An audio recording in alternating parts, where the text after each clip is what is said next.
What's up everybody, ProfNoctis here, and it's finally time. The Final Fantasy VII Rebirth lecture series is upon us, and this time, I'm not alone. I'm excited to finally announce the full star-studded cast of contributors joining us for this journey. So it's time for a good old-fashioned roll call.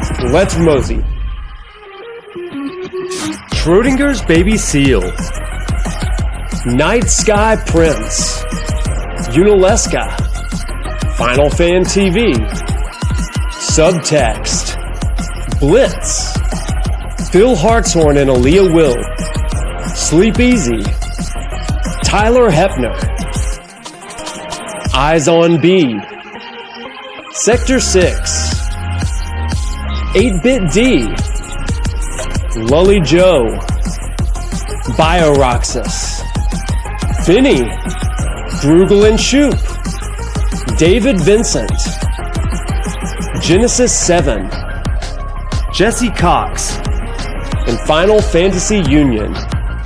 It really feels like everyone is here, but who's to say there won't be more? After all, we want this lecture series to be the most comprehensive, the deepest dive into one of 2024's biggest games. The series starts next week, so be sure to like, subscribe, and follow on YouTube and Twitch for all the Rebirth content you can handle. Because trust me, you don't want to miss a single episode of this. So get those notebooks ready and we'll see you in class.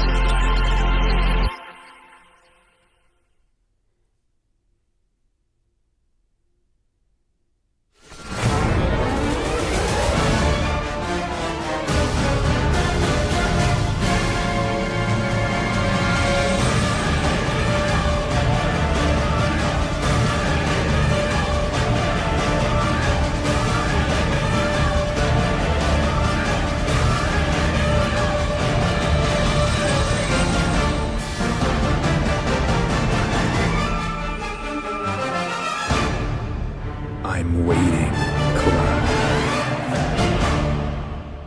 However, you'll never see the truth with such clouded eyes.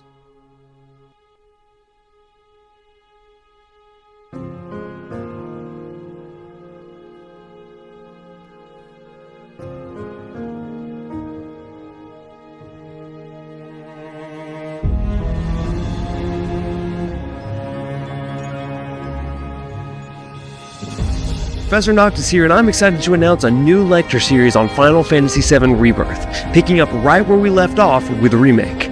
Starting in September, I'll be exploring key sequences in the game, analyzing them through various real-world lenses, all informed by actual research and lectures from my work at the University of Alabama. Through video essays and live streams, we'll consider how Rebirth echoes Buddhist pathways out of pain, and how Christianity continues to inform the ever-problematic Whispers. We'll merge worlds as we break down Jung and Nietzsche, and classic literature will even take us to the depths of the afterlife. But this time around, I'm not alone. I'll be bringing along other creators to share their perspectives. And then, I even want to hear from you as well. Through live lecture playthroughs of each chapter, you'll be invited to share your ideas in real time as we make our way through the game together, trying to make sense of all its many mysteries. So grab a notebook and settle in, because for the next 12 weeks, those clouded eyes are about to become a whole lot clearer. This is our Final Fantasy VII Rebirth lecture series.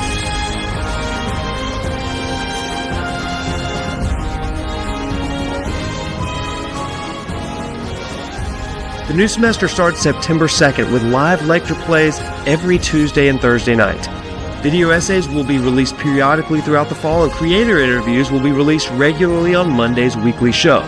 Until then, though, review my former lecture series here, and be sure to join my Discord and follow me on socials for even more deep diving into the world of Final Fantasy, as well as a heads up for my content calendar.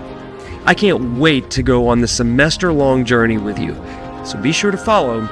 We'll see you in class.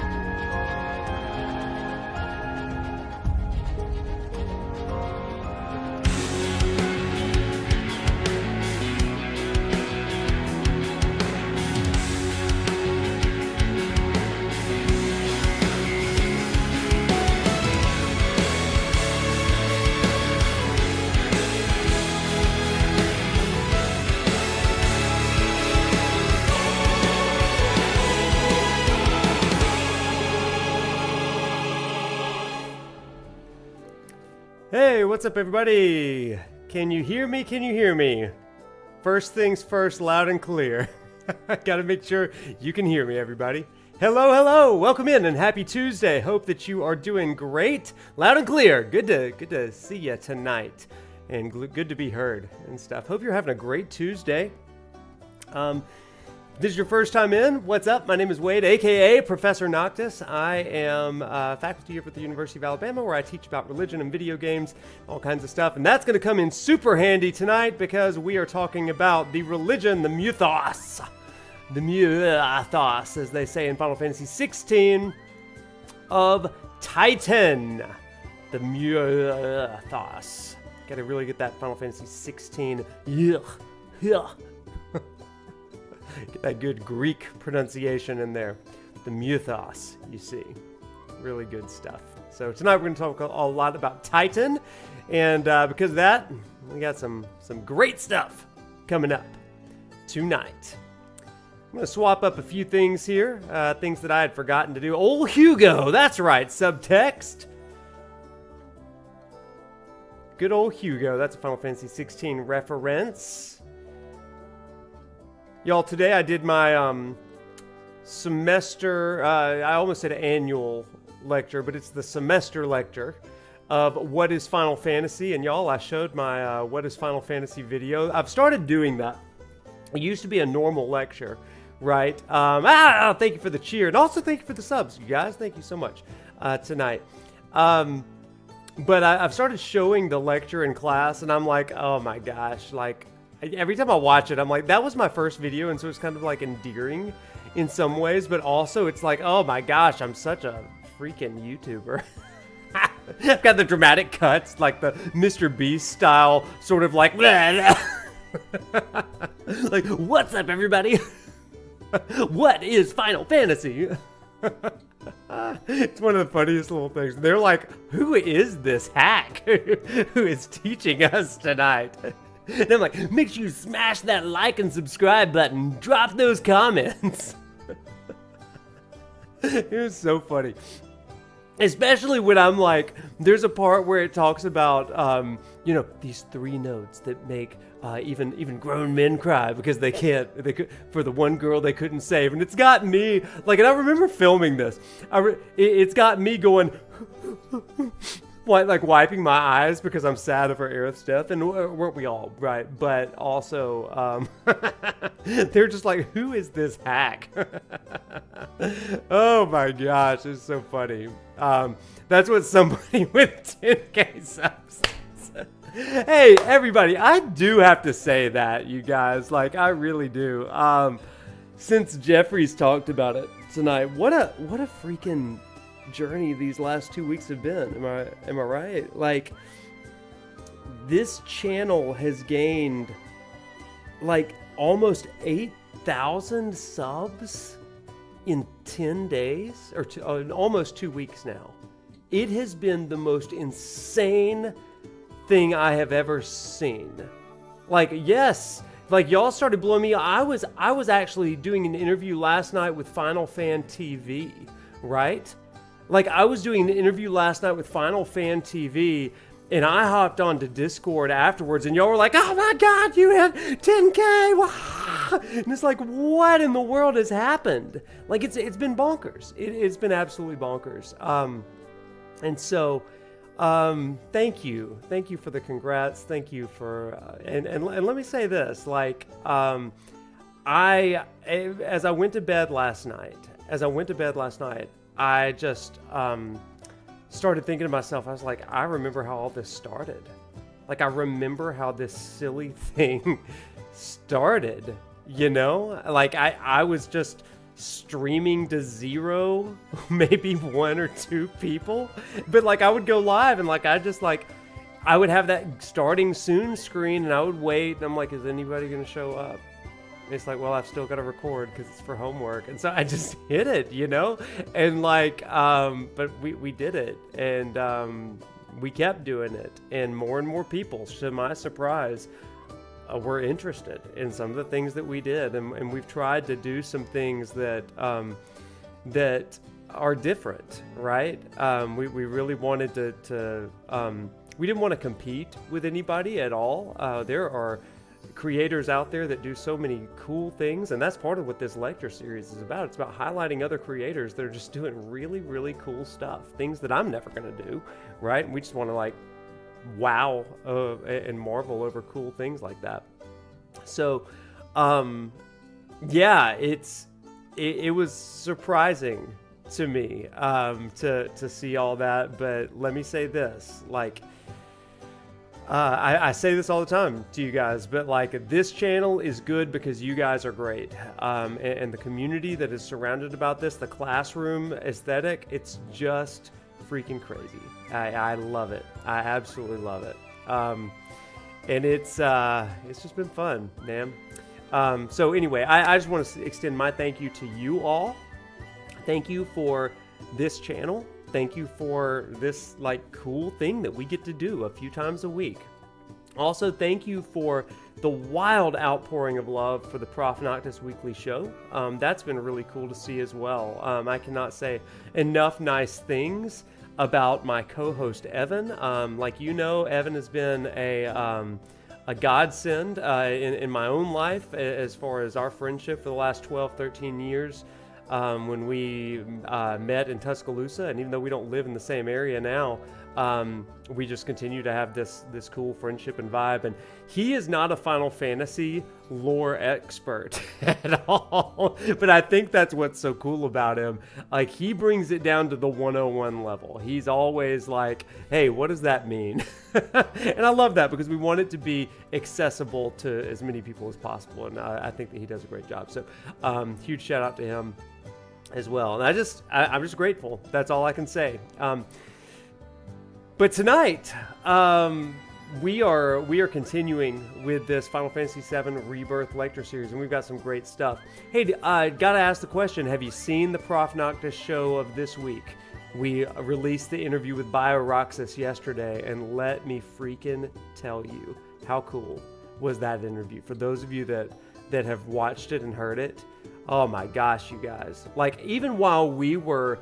thank you so much, Rowan. Hey, good night. Have a nice night. I'm so glad that you popped in to say hey. I hope that you have a great night of sleep. Get some rest.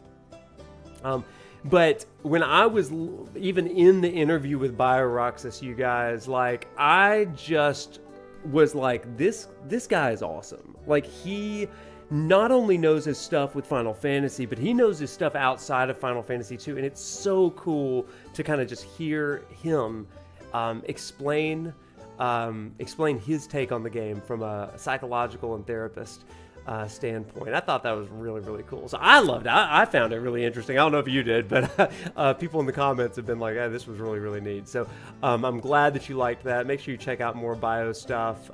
He is so great, right? Thank you, Neosai. Thank you so much. Thanks for watching. Thank you. It's really great. Yeah, go check out all of his psychology stuff, and he's got great Kingdom Hearts content.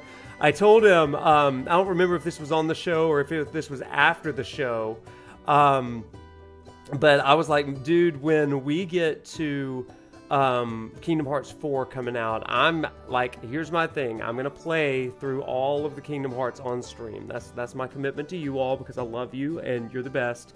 But I told him, I was like, if anybody could get me into Kingdom Hearts, it's going to be you. And I played 1, 2, and 3, but maybe I'll play the Fractions too, and we'll get into it in like 37 days over 24 weeks or whatever it is. And then I'll play the Dewdrops of Distance and the I don't know what else there is. Is there's something else? I don't know. Kingdom Hearts 72.1. It's more confusing to me than the Final Fantasy Remake trilogy.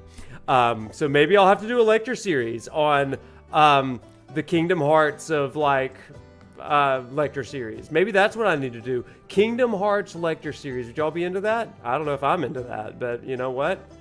If we hit 20K, maybe I'll do Kingdom Hearts lecture series. That's a lofty goal. It's like, you know what? Like, we may have hit 10, but like, 20, come on. Yeah, but here's the thing. I could give some really good insight about Kingdom Hearts. Because I love Final Fantasy, right? You good with us just like chatting for a second? Chat. I mean, I guess it's my show. I do whatever I want. But just want to make sure you're along for the ride. Here's what I'm thinking. I used to want to be a Disney animator, you guys. And how cool would it be if I was like, hey, let's just chat about some Disney stuff. I can give you some Disney lore. Maybe I'll bring out my sketchbook and I'm like, hey guys, let's see if I still got it. And I'll sketch Aladdin when we go to Agrabah. You know, that'd be fun. It's like, let's draw some Aladdin, some Iago. I can draw a mean Simba. Real good Simba, you guys. What can I say? Whoa, somebody liked that one. Thank you for the gift sub. So, this is gonna be a good night. Also, you'll be here for the cursed Aladdin art. Oh yeah, it's gonna be dark art for Aladdin. Not like tainted art, but it's gonna be like we're gonna keep it family friendly, buddy. Some you guys, I don't know why, Streamlabs loves to put us on what I call like the ocean. Because it's called the ocean theme. That's why I call it that. That's not like the little name that I call it. It's called the ocean theme. But it takes away my Final Fantasy theme. So we're gonna go back to my good old Final Fantasy theme. Give me just 1 second here. I'm gonna fix things for us. Because you guys, we are not dealing with ocean theme around here. This is not ocean time. This is Final Fantasy time. Oh, see, thank you so much for the sub. I appreciate you. Also, that's not the noise it's supposed to make. So, like, what are we even doing with our lives, you guys? What are we doing with our lives? Oh, holy moly. Isn't this just such a good vibe? Isn't this such a good vibe, you guys? But yeah, I mean, I think that'd be pretty fun, right? I think that'd be a pretty fun time, just hanging out with our friends. Talking about some Kingdom Hearts, maybe? I don't know, maybe that'd be cool. Oh, there it is. Okay, I found it. Now it's default. Okay, so now when we do things, it looks like we're back to normal, baby. We're back to normal. Now, did that just reset everything for us? It may have reset everything. We could all be gone at this point. I don't even know. I don't see chat anywhere, so maybe I just tanked everything. Nope, I didn't. There we go. I will consume every moment of Kingdom Hearts content if you ever make it. Yeah, I told BioRoxas he was going to have to come back on. You made a bingo card for the debate tonight? Oh my gosh, yeah. So I'm going to watch the debate later, but right now I'm trying to give you a good vibe, okay? I don't know what's going on with the future of America over there, you know, with the debate. I'm going to watch that later, but right now I'm here for you. I'm here for you. So if you need a diversion from the politics, bring it on. I've got a dual tone to my camera. What does that mean? What is that? What is a dual tone? I don't know what that means. You're using language that I don't understand. Kingdom Hearts is a very interesting series to talk about, so you wouldn't mind a lecture series at all. You're seeing double. Is everybody seeing double? Whoa. No, we're not talking politics tonight, baby. We're not. I'm not seeing double. Jedi, I don't know.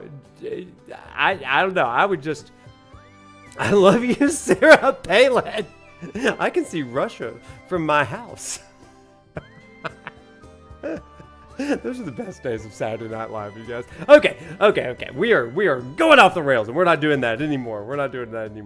Okay, so, welcome in, everybody. If you're a new subscriber, I'm so glad that you're here. Glad you found us. I don't know how you found us. I don't know who to thank, but I am so grateful that you are here, and we're gonna have a great time. We're gonna have a great time tonight. No, my streams aren't about that. We're not gonna do that sort of thing. But in chapter 4, we are gonna talk about Shinra. We're gonna talk about some political propaganda, and you can make your own deductions. I don't really care. But like, this game has some politics, and we'll talk a little bit about it, but not real world stuff. Not very often. So, camera sometimes does some weird blurs. Oh, that's because there's a like auto blur, and we're still figuring it out. You know. So.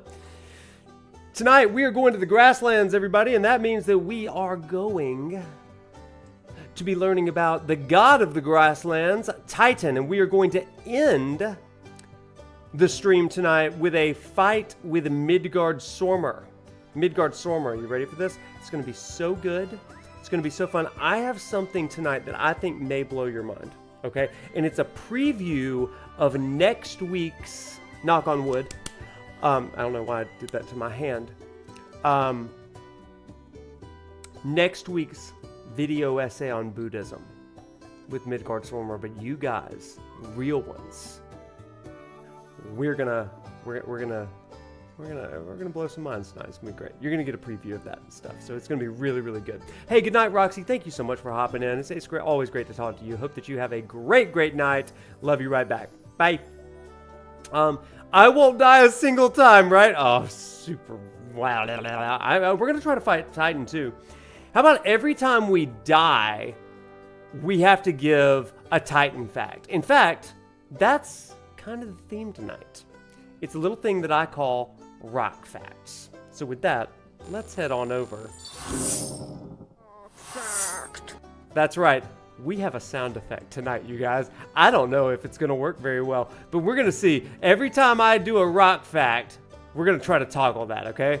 And that's a rock fact. All right. That's going to be so good. Rock facts, baby. Let's see if it goes. Oh, it didn't go that time. Maybe it only goes twice. I don't really know, but we're going to keep on trying it. I know that much. So, but I know that that's a rock fact. So, that's just what we have to do in life. I hope it works more and more. Maybe and if I that's loop a rock. Oh my gosh. Every time I die, I have to do a shot. Oh man, I'd be gone. I'd be so gone, you guys. Okay, so I'm on a materia screen right now because I am preparing to fight some Titan. And we got to talk a little bit about the lore of Titan while we go around and do some like just chill sort of things. Okay?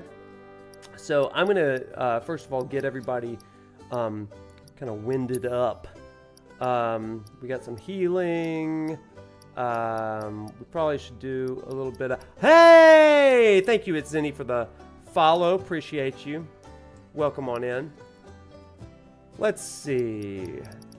We don't really need any of that stuff, I guess. Level boost. That's not what I'm into.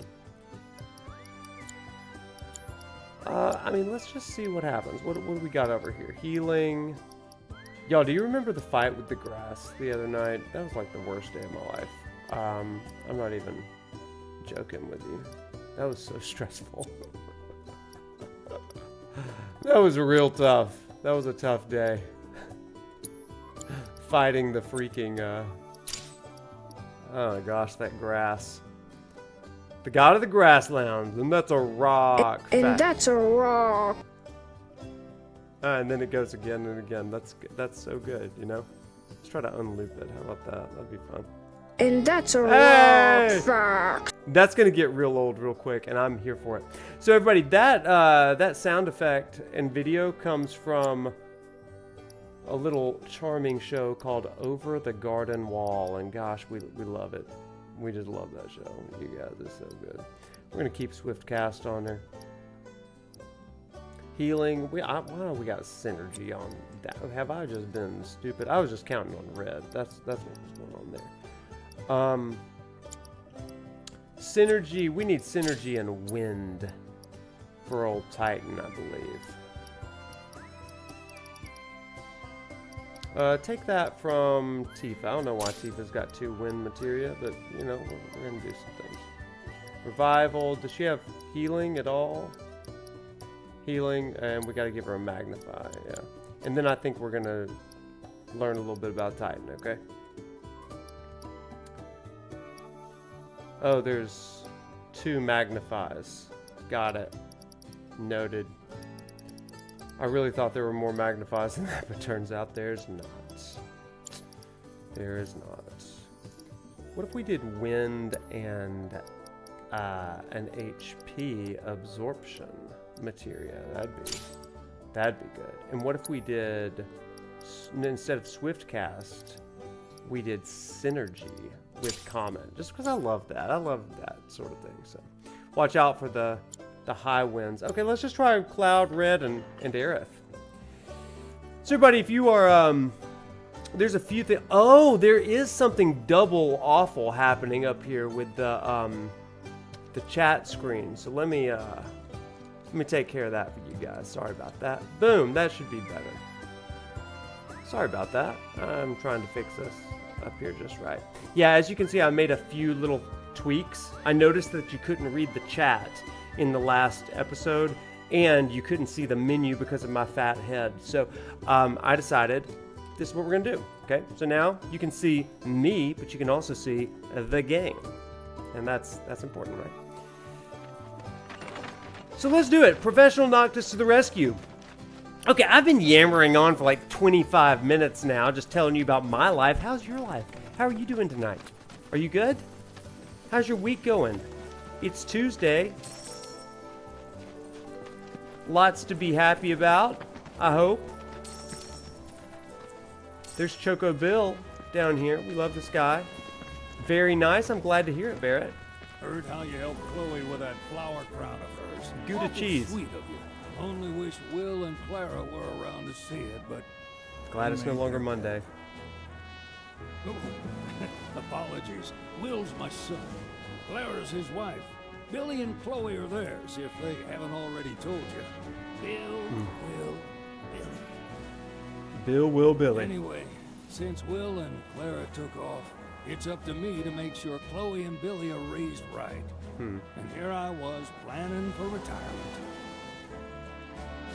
Heard how you helped Chloe with that flower crown of hers. Awful sweet of you.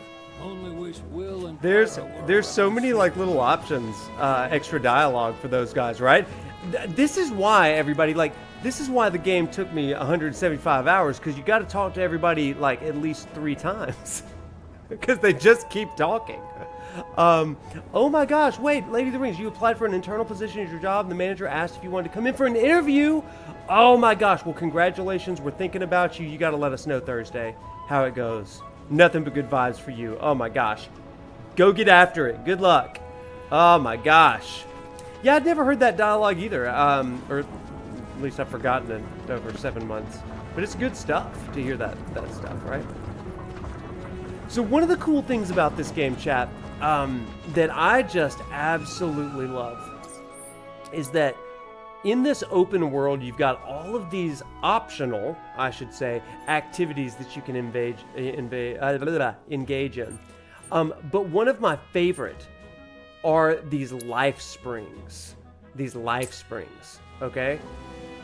This is such a cool touch. So you can find these little life springs in the world, and you walk up to them, and you pull out the wisdom of the ancients, these memories of the planet that have to do with the land that you're currently in. What a cool way of showing lore in the world that's grounded in the materia, the life stream system and lore. I think that's one of the coolest things in the whole world. So you get this beautiful stream, this spring, life spring, where if you watched my video on thin places, you know that these are moments that or places where the veil between the temporal, the present, and the eternal are a little bit thinner.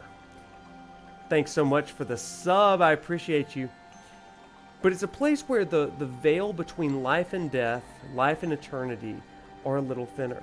There's places in real life that are like this, right? There's places, people have said places like Stonehenge are like this. Places like on top of mountains. The Isle of Skye, which I think is in Northern Ireland, if I'm not mistaken. But these are places that people would go take pilgrimages to, in fact, to feel the presence or to feel the veil drawn back between life and eternity.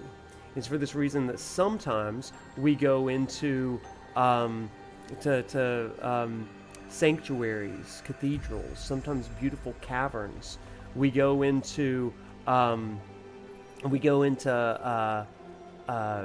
just beautiful. Isle of Skye is in Scotland.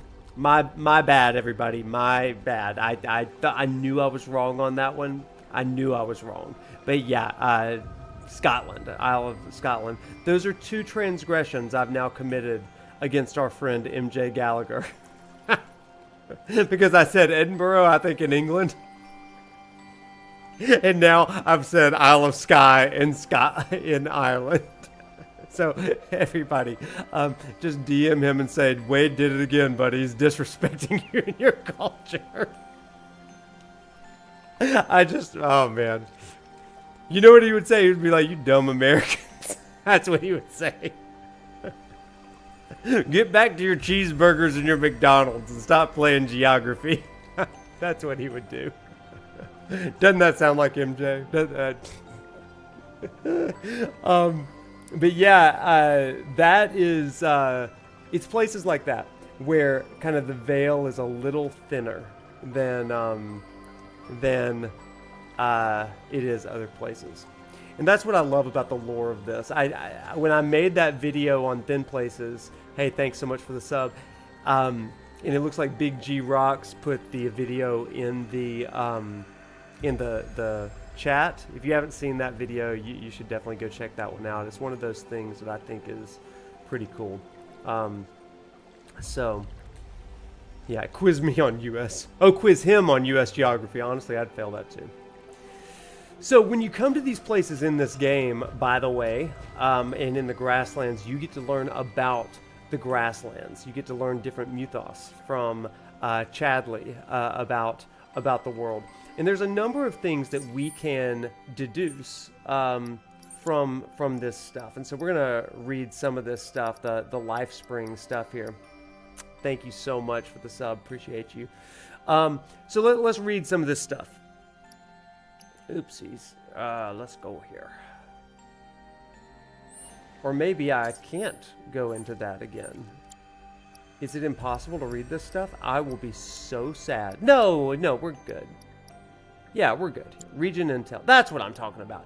So, I'm going to read a couple of things here that you can get from these life springs. Okay? One of them is going to say, that it talks about the town of Calm. It says, this humble town serves as a transport hub for the Grasslands, hence the distinctive bailey built on the monitoring of commercial and private traffic. During the war with the Republic of Junon, Shinra saw fit to occupy Calm due to its stout fortifications and strategic value. It's remained under company control ever since. Now, as it lacks a reactor of its own, Calm is reliant on Midgar and its pipelines for a steady supply of Mako, which is stored in a large tank for regulated use. This arrangement allows the residents to enjoy both modern conveniences and a healthy environment, a combination that's attracted many new residents of late. Now, 10 years ago, a significant portion of the city was damaged, or town was damaged, though Shinra quickly intervened and carried out a comprehensive reconstruction effort. Details regarding the incident and the extent of the destruction are sparse. I think that's a really interesting thing because you get a recent history of Calm. You get a recent history of what this is. Yeah, the life springs are one of your favorite intels. It's a break from the fighting. I think it's a really, really cool way of doing the lore. And it's built in the game, right? It's not just like an item description, but you're like discovering this and there's a reason that you're discovering. I think that's so, so cool. Then we get a little bit more with the flora and fauna of the Grasslands. And I think this is even more interesting. It says, in stark contrast to the barren, Mako-ravaged outskirts of Midgar, the ecosystem of the Grasslands remains relatively unscathed. So you're going to get streams flowing.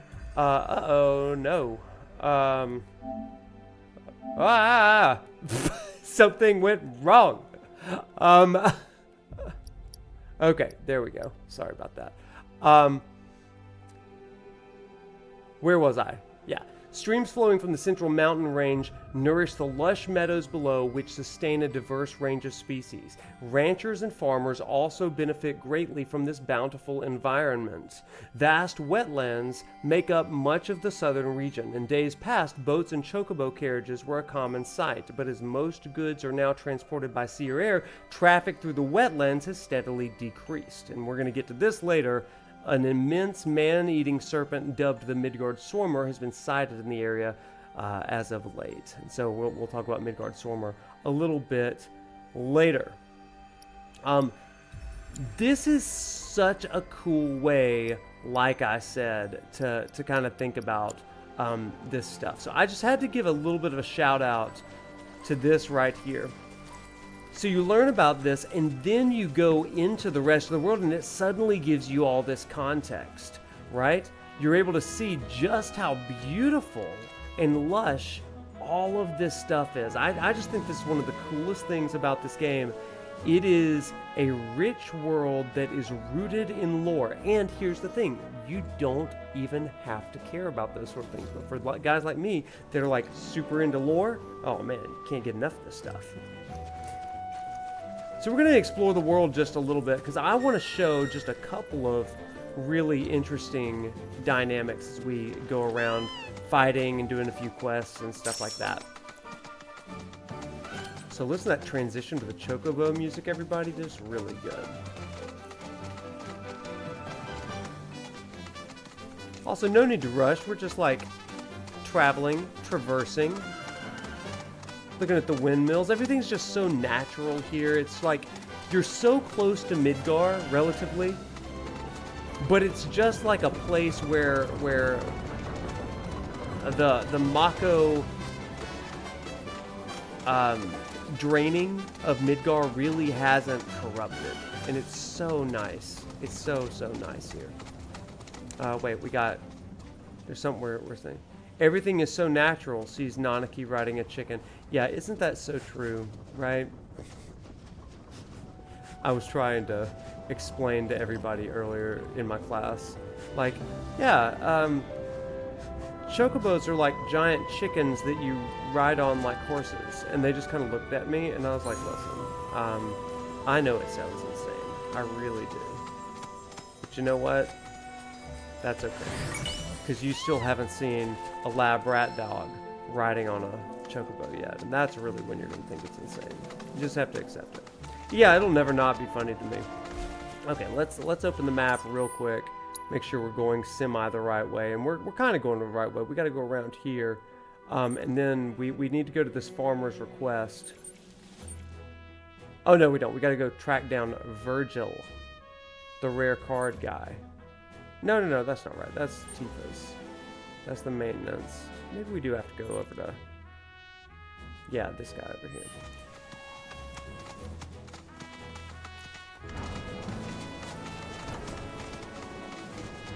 Your destination quickly. I love the dad jokes, you guys. The little puns.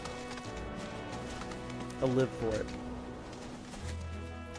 I told a joke to a group of students today, and they were not very enthused. Maybe you will be. Are you ready for a good joke? I always feel like you should always have one good joke in your back pocket, you know, just for such a moment as this, right? So do you want to hear a good joke? I'm not going to say it's a great joke, but it's decent. I won't force a joke on you. But you're ready for it? Okay, I'll share a joke. Okay, here it comes. Maybe you've heard this one before. It goes like this. So a guy goes to his therapist, and he's like, "Doc, I got a problem. I don't know what to do." He's like, "Well, what's your problem? What's going on? Maybe we can like help you out, give you a diagnosis. I don't know. We'll see what happens." And the guy's like, "It's the craziest thing. I'm a TP, I'm a wigwam, I'm a TP, I'm a wigwam, I'm a TP, I'm a wigwam. What's wrong with me?" And the therapist looks at him and says, "Oh, I know exactly what you are." He said, "What is it?" He said, "You're too tense."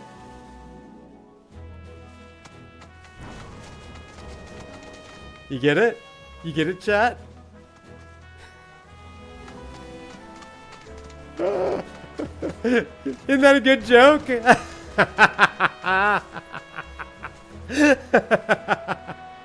that a good joke, you guys? It's so good.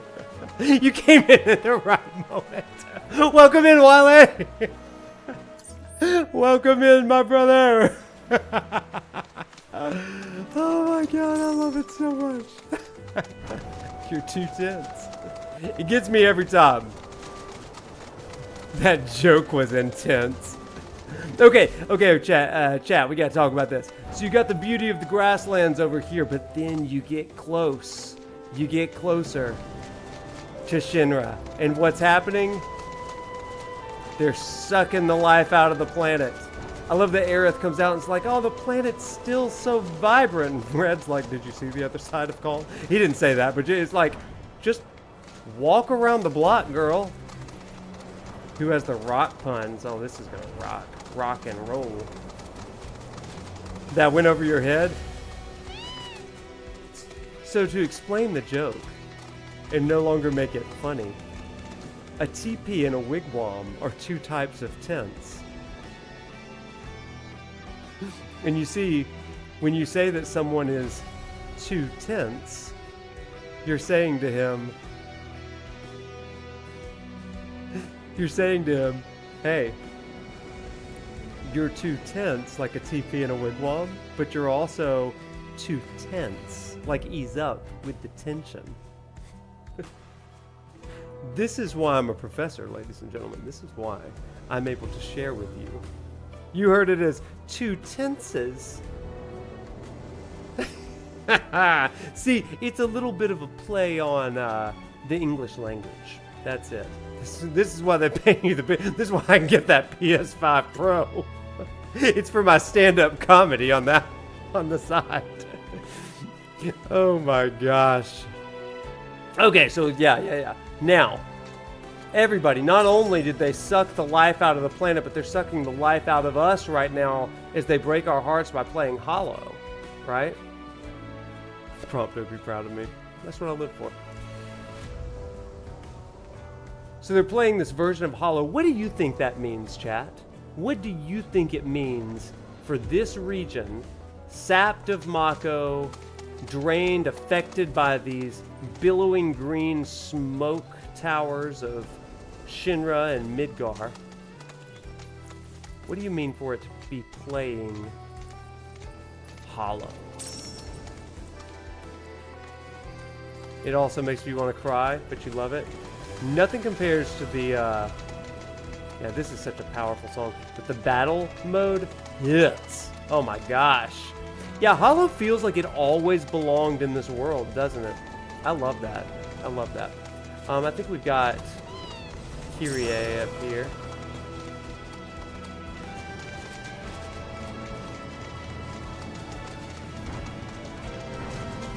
Somewhere up here. I forget where she is. We're gonna find her.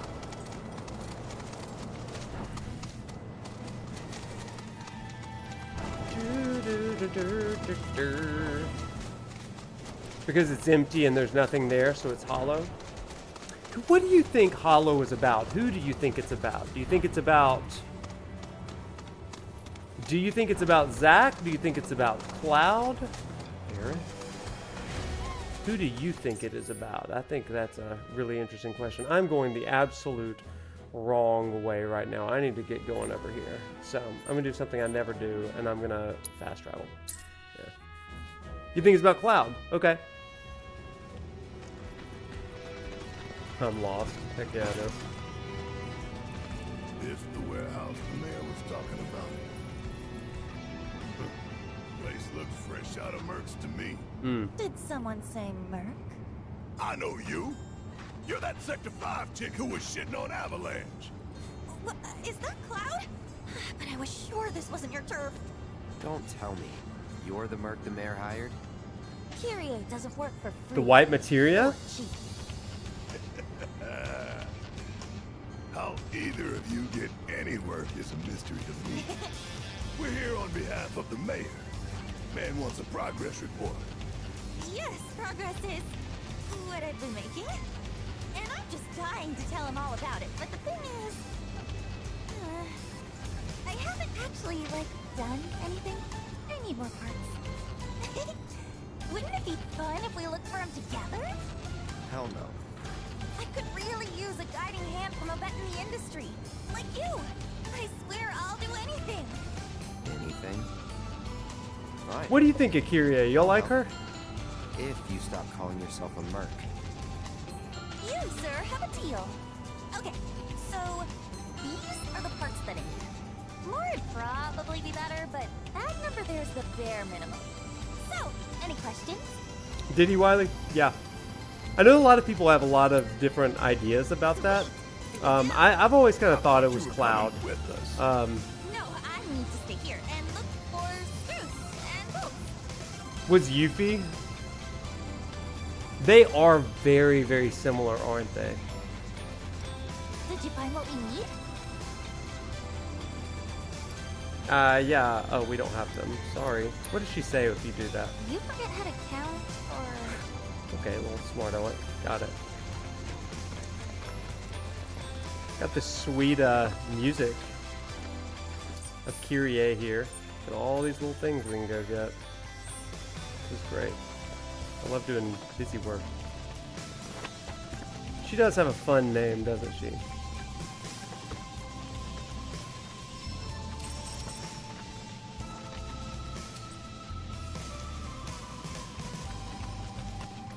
One kind of interesting thing to think about here, though, is that even though, and we're talking about Titan a lot over here, even though Titan is god of the Grasslands, this is still the Grasslands. And so you can see, like, I think that one of Titan's moves is called Gaia's Wrath, right? And you can kind of see why Gaia might have a little bit of wrath. Here, you have lush, beautiful, plentiful grasslands, and then you've got this dried up space caused by Shinra. And I think that's a really interesting piece. Titan is the god of both the grasslands and the barren grasslands too. Kind of interesting stuff there. Kyrie eleison, isn't that right? Kyrie eleison. Lord have mercy. Yeah. Can't wait to see this area from the air, isn't that the truth? Alright, well with that, since we have talked about Titan a good deal, I think it's probably time for us to go and fight Titan. I did want to kind of kick off that that quest. I don't know if we're going to finish it right now, but let's go ahead and fast travel over to Calm so we can talk to our good friend Chadley. Yeah, she's in The Kids Are All Right, a Turk's Side Story, and I love her in that. Like, it's so interesting. It's so good to see you again, Cloud. I've been traveling from town to town, but I'm having some difficulty narrowing it down. Okay, you know the deal, chat. Every time I die, I give you a rock fact. Okay? We're going to give you a rock fact every time I die. So, let's go to fight Titan. Chad, I'm going to let you decide. Are we going to fight Titan at 3 lowered power, or are we going to start at full might and we got to earn it? We got to earn his thing. I'll give you all the rock facts I got, even if I one-shot it and don't die, like Lady of the Rings said earlier. No deaths. So we're going to start at full might and just get obliterated. This will be fun. How many rock facts do I got? So the question is, how many Titan facts do I got? And I will tell you this, our research assistants, our classic research assistants, have gone wild with pages of rock facts for me tonight. So I'm super excited to talk to you about some rock facts. We've got so many. We've got some from Greek and Roman mythology. We've got some, I'm not even going to get into it. It's so good. So let's get ready for death. This is going to be great. So we're going to start it out at full, and we're going to do Cloud, Aerith, and Red. It's been a minute since I fought, you know, Titan. So here we go. Before we get going, chat, have we reset the death counter?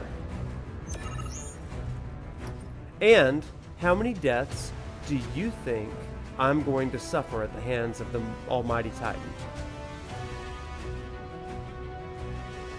Yes and yep. How many deaths do we think? Will we get to fighting Mr. Snick? Yes, we will. Bow down, Overdweller. Okay, Lady of the Ring says 3, so that's just 3 rock facts. You think die 6 times to Titan, okay? 2. Okay, I like those of you that have faith in me. Yes, maybe 2. Okay, we'll see. Now, I'm ready to type in that death counter. 3 and 7. Okay, I love it. I died 18 times to grass. You need to remember this. So the fact that you're saying I'm going to die 3 times to Titan, that is really encouraging. I died 18 times to grass. Okay. Time for the first one. Let's go. Try using it. Ooh, well, not a great start, Cloud.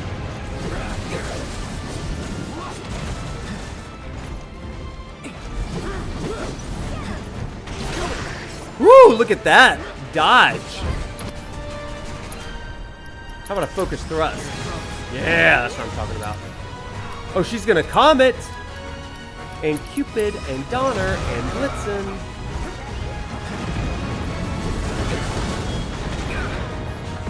Oh boy, okay. So it's my turn? It is your turn. Are you gonna just keep on using this? This is good.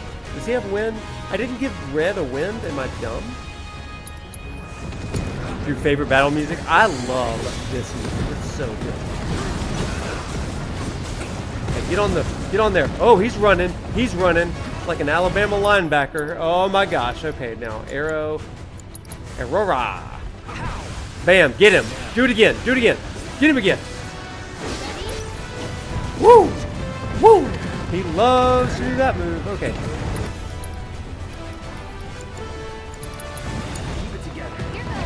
Oh, girl, girl, girl! Oh, we staggered him, baby! We staggered him! This is going exceedingly well, you guys. I am, like, shocked right now. Just keep our girl healed over here. Let's go, baby! Come on, get him! Hit him again, hit him again. Get him with that Aurora. Aurora Borealis. That's what I'm talking about. Get him! Okay, another Comet. Comet! Heck yeah. Oh, girl, girl, girl. Big dodge. Big dodge. Big dodge for a big girl. Let's go. Okay, come on. Woo! Run! This is what you say to toddlers. Big dodge to a big girl. Okay, let's go. Oh no, Earth and Aegis. Oh dear God. Oh dear God, what is happening? Oh, you want to play some Gilgamesh, maybe? Let's see the power of Gilgi. Greg, for those that know. Big summon. Gilgi! Let's go, Greg. Let's go, Greg. Oh my gosh, you're gonna have so many rock facts. Come on, Greg! Don't let him do it to you. Okay, Aerith, girl. How about a Cura? Those that know. Don't hit her. Don't hit anybody. Use your words, Titan. Use your words. Grass greater than rock. Unless you're talking about the rock. Savage Assault, that sounds fun. We'll do that once we stagger him. Okay, none of that's going super well. How about some more Aurora? It's on you. Girl, stop getting just destroyed by Titan. That was close. I know it was. Oh, girl! Oh, gosh, you just got bodied. Oh my gosh, can we not? Please. Okay, Eric. Keep it together. I'll take care of them. No! Please give me a heal. Oh, there we go.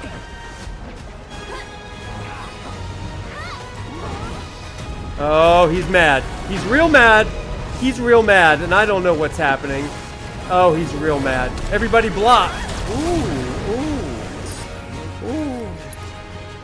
Healing wind? Not yet. Oh, no. Okay, yeah, now. How about now? Healing wind, everybody, Aerith. Time to pray. When in doubt. What a good life lesson. Remember to pray. Remember to meditate. Okay. Okay, where are we? We're almost there. Oh, Aerith, you can summon Greg. Not a pinwheel. Increase damage on stagger. Well, we're not there yet. Okay. Poise. Oh, yeah, pinwheel. Oh, ultimate illusion. Here we go, Greg. Red's gone? How did Red die? That's not fun and fair. Poise.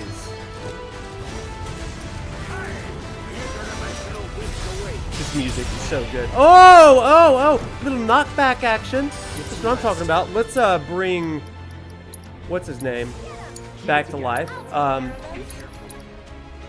a little firework blade, baby. Ooh, a ringmaster though. That's good.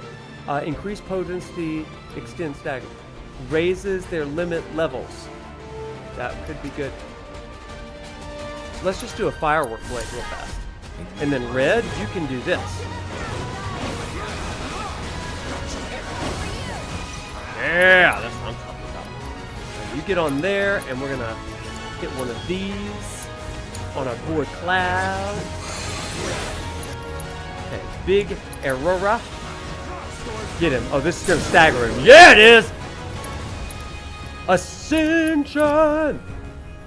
Let's go. Oh, he's gotta get up. Gotta give it my all. Boom, boom, boom. Oh, baby! Baby! What is happening? Professional Noctis! Professional Noctis! 3 minutes and 24 seconds, 0 deaths, full might, not a rock fact. That's what I'm talking about. We trained on grass, and then we kicked butt, because this is a family-friendly show. You thought I was going to say something else. Dun, dun, dun, dun, dun. That was perfect timing, Secret Lemon Face. I love the names. I love them. How was the grass harder than the summons? The grass is the true god of the Grasslands. That was full might on hard mode, baby. That was full might on hard mode, baby. What's up, Blitz? I see you. I'm calling you out, Blitz. No, please don't. I'm not calling Blitz out.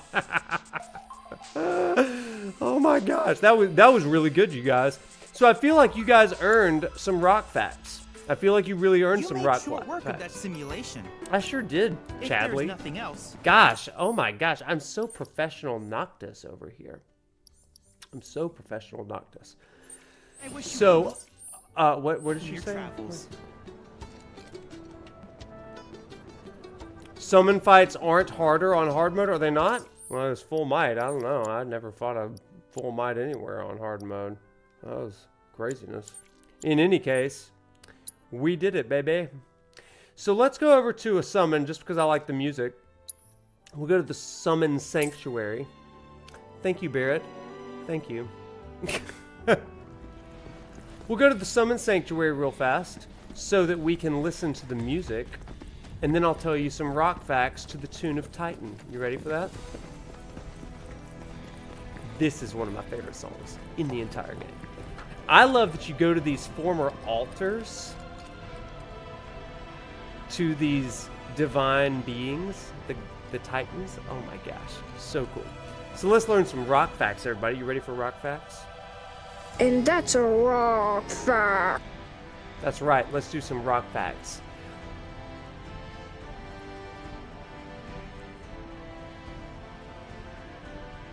Titan.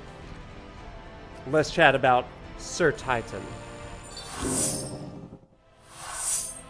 Titan oftentimes comes from Greek mythology. This is just some background lore where the devs got some things from for this particular region, right? And so Titans, they kind of originate from Greek mythos, okay, mythology. And Titans are children of Gaia, which really makes sense here. Gaia is a personification of the earth and land and the mother of all life. And so it really makes sense that Titan in Final Fantasy games go and lend themselves, really lean into this idea of Titan being this divine being that can control the element of earth. Okay. Now, Titan in Final Fantasy history, these are some things that you may not know. Common attacks for Titan are going to include things like Gaia's Wrath. We talked about that a little bit earlier, going into the Barrens, where it plays hollow. Titan attacks using Anger of the Land, Earth and Fury. And this is a really interesting piece because Titan seems to be this agent of protection of creation. I correspond Titan to the divine attribute of creator, and specifically creational intention. So anytime we talk about Titan, we're talking about the one that's creating life, which is really kind of interesting because that's some of the stuff that we get from Chadley. In the original Final Fantasy VII, Scarlet considers the Titan materia junk, and she discards it. Now, this is really, really cool. If you remember this scene, she picks up the Titan materia, I think it's in Gongaga, and she just discards it and says it's nothing but junk. She's after powerful materia. And it's kind of a symbolic gesture or metaphor of how she discards the power of the planet. Isn't that really interesting? You can discard, like she discards the Titan materia, and such a meta sort of thing of saying, we don't need that. We use the Earth for what it can give us. We don't really need to summon the Earth's power like that. I think that's a really, really interesting thing. So hey, research assistants, you did a great job on that one. I think that's a really cool parallel. Well done. So another fun fact, in the original Final Fantasy VII, the summon designer said that Titan was his favorite. I think that's pretty cool. I love that. So those are some basic rock facts, but I want to give you some mythos about this particular god, Titan, in Final Fantasy VII Rebirth, and this comes directly from our boy Chadley. Our boy Chadley. Are you ready for this? Here's the lore of Titan in the Grasslands. If you've forgotten this, in fact, let's enlarge. Let's enlarge this. And don't take these rock facts for granted. I love it. I love the energy you're bringing. We're on a roll, a rock and roll. That one wasn't as good, but I'm trying. I want to pull up my combat or enemy intel, and I want to pull up Titan himself so that we can just get a good glimpse at this dude. Okay. Oh, there he is, right there. He's a titanic summon recreated in virtual reality, but legend has it that this gargantuan being unleashed an earthquake so great that it caused an entire continent to rise from the seafloor, thereby creating the Grasslands as they are known today. How cool is that, right? How cool is that? So let's go in to some of his stuff here. Obviously, he's weak against wind, has a lot of earth. Here's all of his movements. Let's see if we can deduce anything here. He casts stone and Stonega. Thwack, don't have a lot for that, but we've got Earth and Roar and Mountain Crusher, Sling and Boulder Hurl, Granite Shell, Rock Buster, Earth and Aegis, and Earth and Fury. So again, that Wrath of the Earth, right? Cool stuff there. Let's then go to, how do I hide the intel? Yeah, let's just get a good look at old Titan here, okay? Oh, there he is.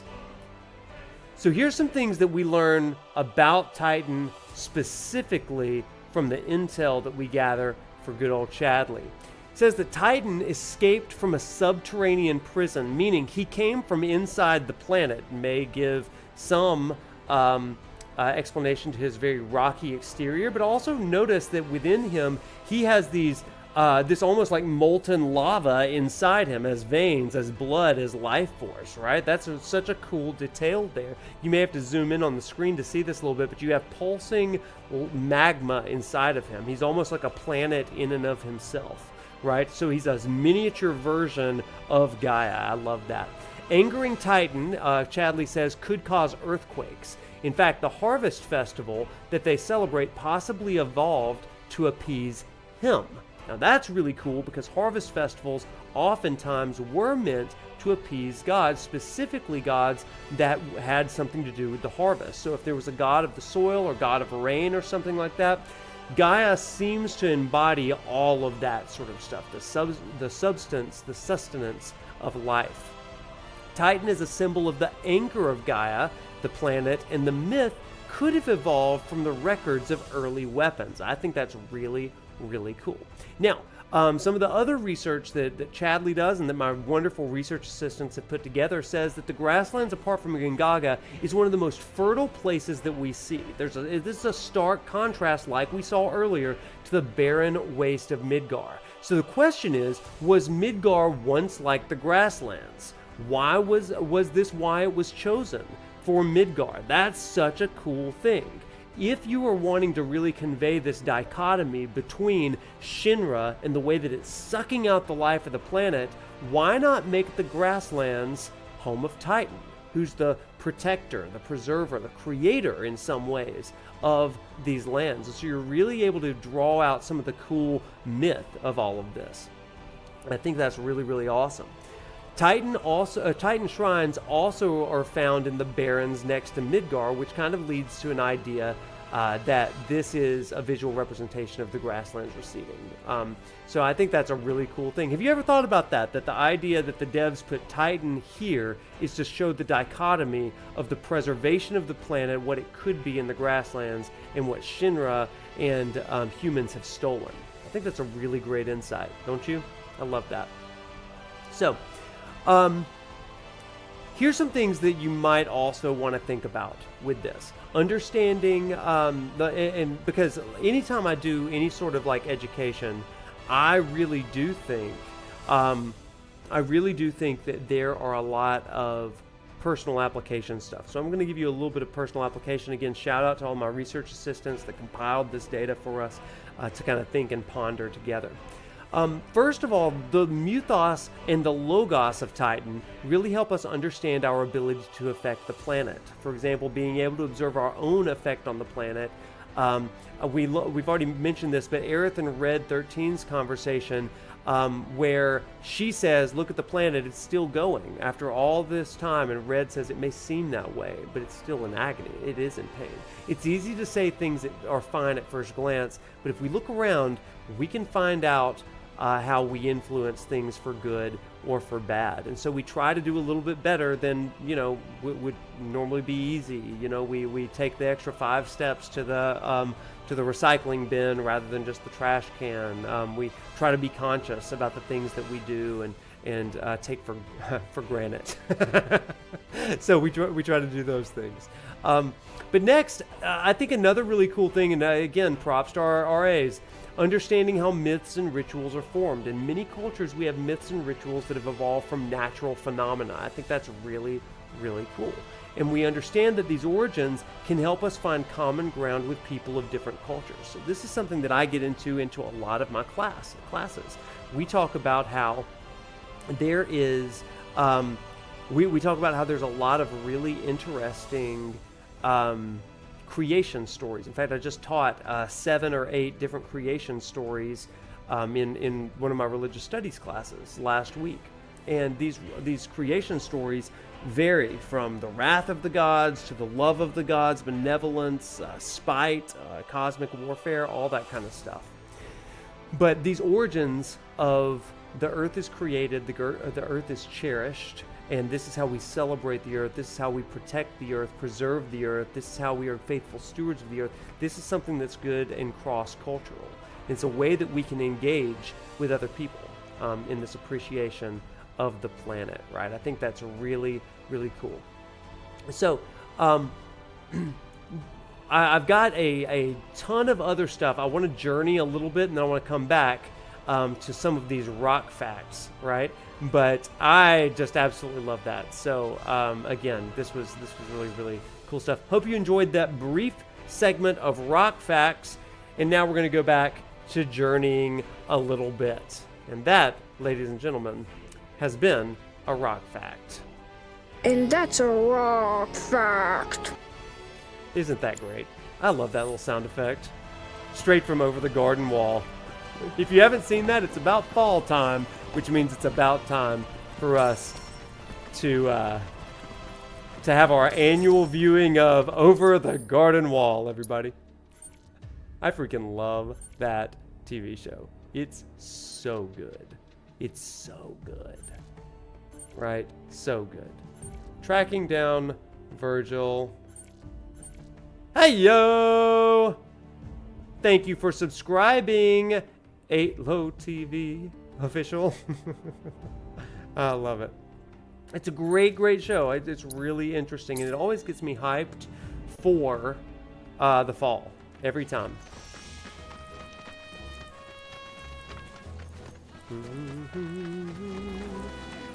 Hello, friend. Hey, glad to see Shinra hasn't got you yet.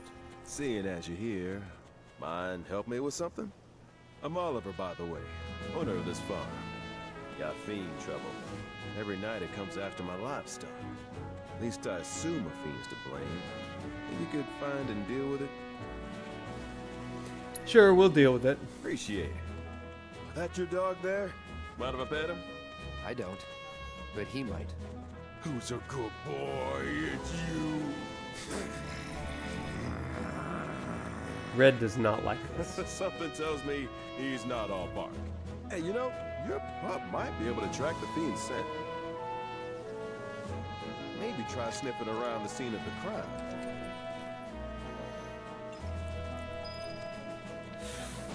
So I love this particular side quest, everybody. Sorry, we're doing hurdles with Era. Shinra never copped to it. But the reason I love this is because it's so rooted in the mythos of Titan, right? We're helping this guy that lives by the land and on the land to protect the land. We are working with him to preserve the land, and that is through some of the natural effects of fiend kind of protecting the livestock from that. And I think that's really cool. So? It's been several days since the attack, so the scent isn't fresh. Other animals have come and gone as well. This won't be easy. Think a chocobo could handle it? Their sense of smell is indeed impressive, but this trail is still quite poor. Though if you wish to try, I won't stop you. Okay, let's bring on the chocobos. Just love the cows, you know? It reminds me of that time in Mario Kart where we had Moo Moo Ranch, or Moo Moo Meadows, and there were all those cows. It's a real shame you could never run them over, right? Maybe that was just my sadistic self. Well, I still have a faint impression of the scent. Together we can find the beast. One of the most interesting things here is that Red, who can track down a scent of a fiend, is on a chocobo that he is using alongside Cloud to track the scent of a fiend. I think that's so good. Oh crap, I pressed the wrong button.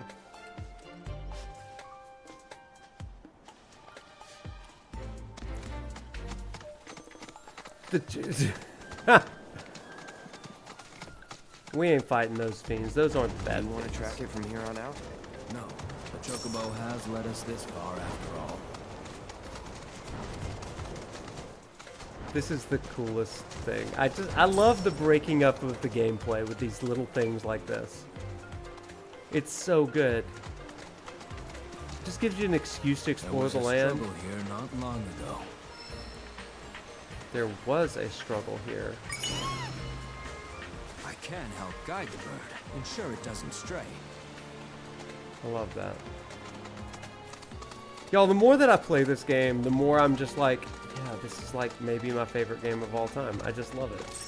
I love the world, and just imagine how much this is gonna, how good it's gonna look on that like $8,000 PlayStation 5 Pro, right? It's gonna look so good, so much detail.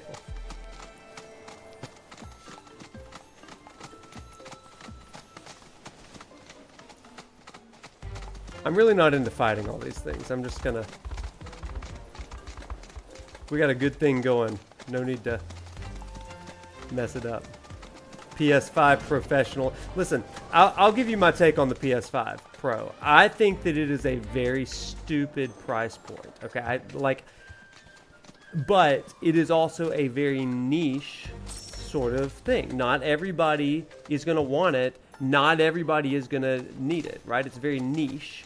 And so, like, it is what I would call, like, a luxury item. Like, a PS5 in general is a luxury item, but a PS5 Pro is, like, high luxury, you know? So I don't know if anybody, like, genuinely needs it, But if it's something that you are being financially responsible about, and it's something that you're like, okay, I think that this would be really cool, then you should go for it. I probably would. I spend a lot of time looking at video games though, and like making content and stuff. So like for me, it's probably a pretty good investment, right? And you know, I had already had in my head for about a year, 2 years, that if there was ever a PS5 Pro, I would probably go and get one. I got the PS4 Pro, even though it was not as expensive as this. I was disappointed in the price, I'm going to say that. But, yeah, so the physical media thing, that's some writing on the wall, you know? Like, I'm afraid that we're about to move into this fully digital future. So, I get that. I'm a disc guy, so I would have to buy the detached disc thing, so... But it makes me sad because it looks like that's the path we're going on. Okay, Aerith. I see what we're doing here. Who's this guy? Does he have any blocking his attacks? Got it. This guy is awful, actually. I remember him now. I actually do not care for him one bit. Taking over.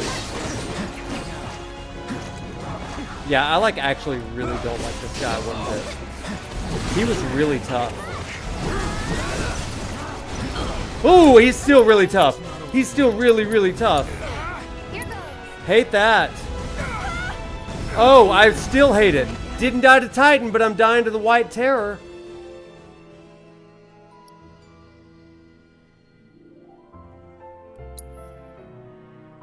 Was not ready for that. Gotta hit him with stop, then mash him. You're so right. I was not prepared. I went in just having rock facts on the mind, and boom. Okay, let's give him... see, I like this setup. This is a great setup here. Let's give Aerith some time materia, maybe. Yeah, instead of that, let's give her time so we can use stop. Do we get a rock fact? Yeah, I'll give you a rock fact for that death. So, everybody, time for another rock fact. And that's a rock fact. Titan is also, weirdly, an analog for the god Poseidon. I wish I had a wolf fact. I don't have a wolf fact. Not yet, anyway. Titans are former gods of ancient Greece. We've already talked about that a little bit, but nothing of much significance is known or recorded of them beyond their defeat by the Olympians and the imprisonment in Tartarus. Tartarus, largely believed to be kind of like this depth, this cavernous sort of thing. Other than the name, the underworld connection, and the enormous stature. That is the modern use of the word Titan. Now, there are no ties between the summon and these ancient beings in the game. We've already talked about that a little bit. Titan's summon ability, Earth and Fury, we're going to go a little bit deeper into this, translated in other games as Gaia's Wrath. Gaia, or Ge, is the pre-Greek word for Earth, and was once spelled De or Da. This older spelling shows up the names in the names of the Earth gods Poseidon, which would be Lord or Spouse of the Earth, and Demeter, or the Earth Mother. That's kind of an interesting rock fact, right? So while popularly god of the sea, Poseidon is also ruler of the whole realm of Earth, just as his brothers are the rulers of the sky, that's Zeus, and the underworld, Hades. Consequently, his nature and worship was markedly chthonic, with being the actual Greek word for earth. Horses were sacred to him, as were caves and promontories. That's a good word, research assistants. You're gonna have to dumb it down for your prof over here every now and then, because I'm like, I gotta look at some of this word.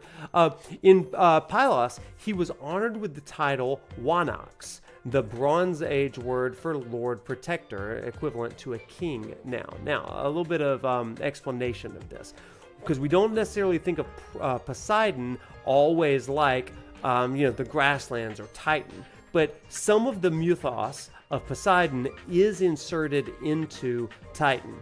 Poseidon's attributes and worship explain Titan's patronage to the Grasslands. For example, in Arcadia, Poseidon was god of the rivers and streams that flowed from the mountains, as the region intel indicates they do in the Grasslands. He was also worshipped here as a horse, and was the father of several mythical horses.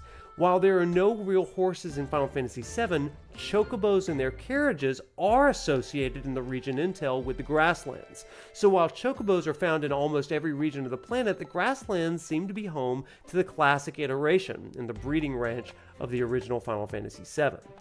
They were also integral to this region's economy before the advent of sky shipping or air shipping, right?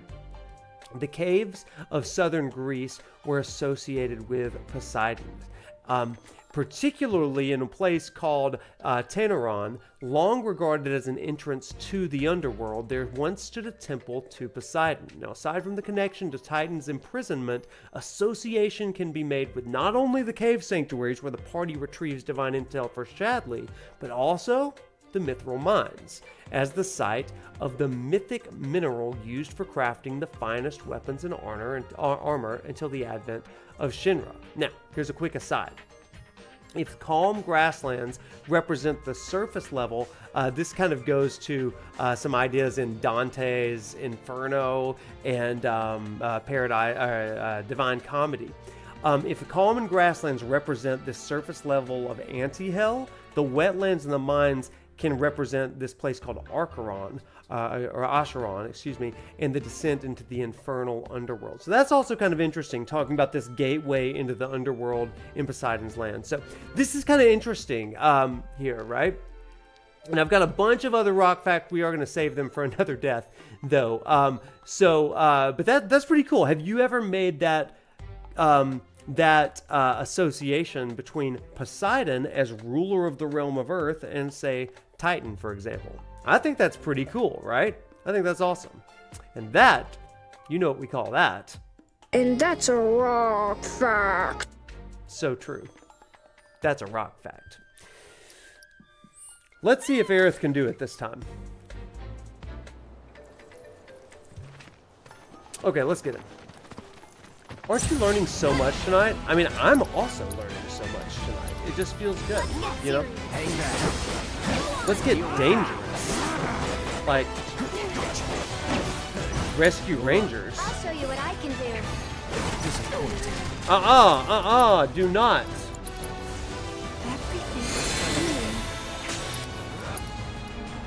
Hit him with stop. Oh, that's what I'm talking about. That's a rock fact.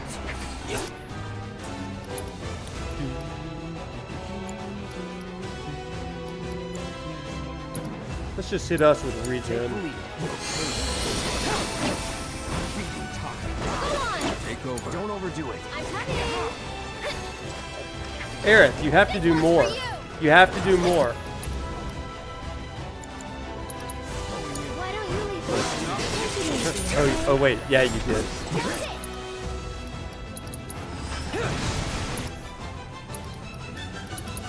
It's on you. I'll show you what I can do. Aerith wailing on him with a comet. Oh crap. That's a rock fact, that's for sure.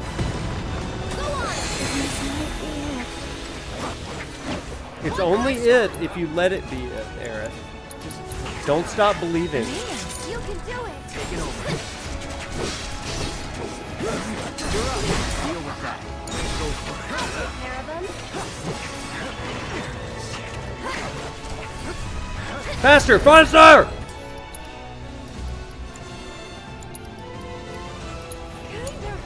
Don't overdo it. I bet, Aerith. I bet that hurt a lot.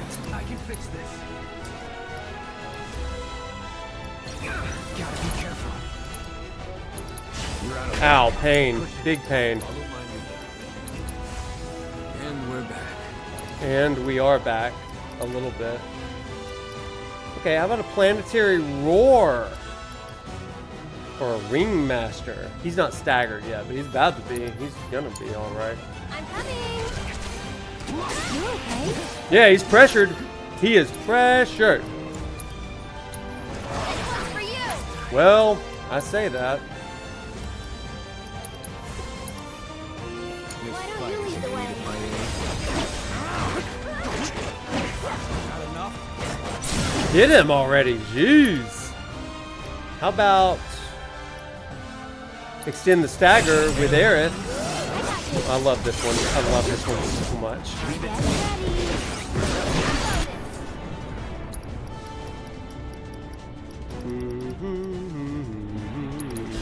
Now's our chance. Go on.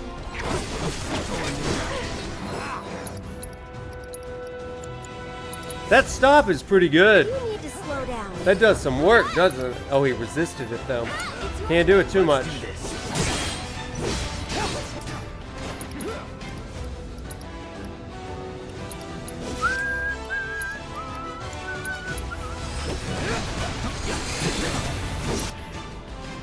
Summon. Is it time for Greg? I think it's time for Greg. We love Greg. Love that guy. Ow. Oh, pain.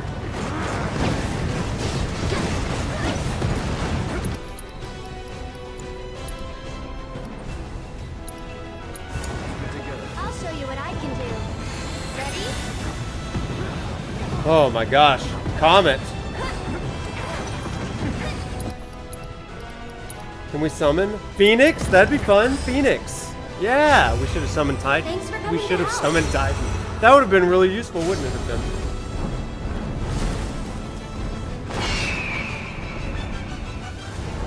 Go on.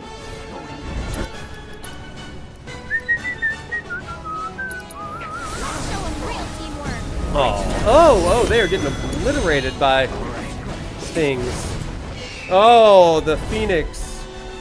Oh no, all kinds of bad things have happened. Joshua! No! I'll kill you! If it's the last thing I do. Go, Red, get him! That's right, get him.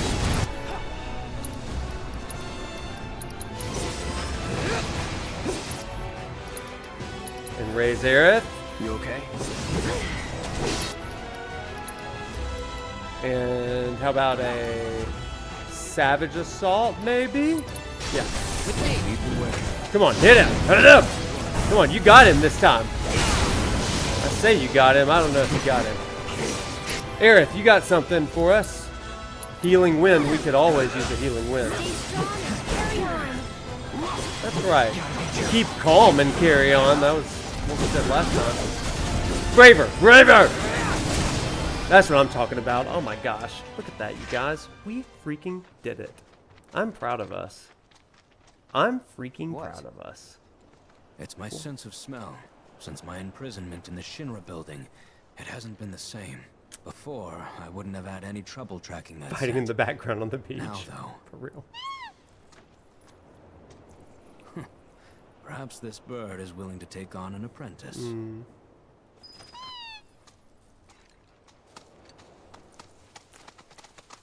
That was beautiful, everybody. I feel like those rock facts really helped us. I feel like we did a lot of good there.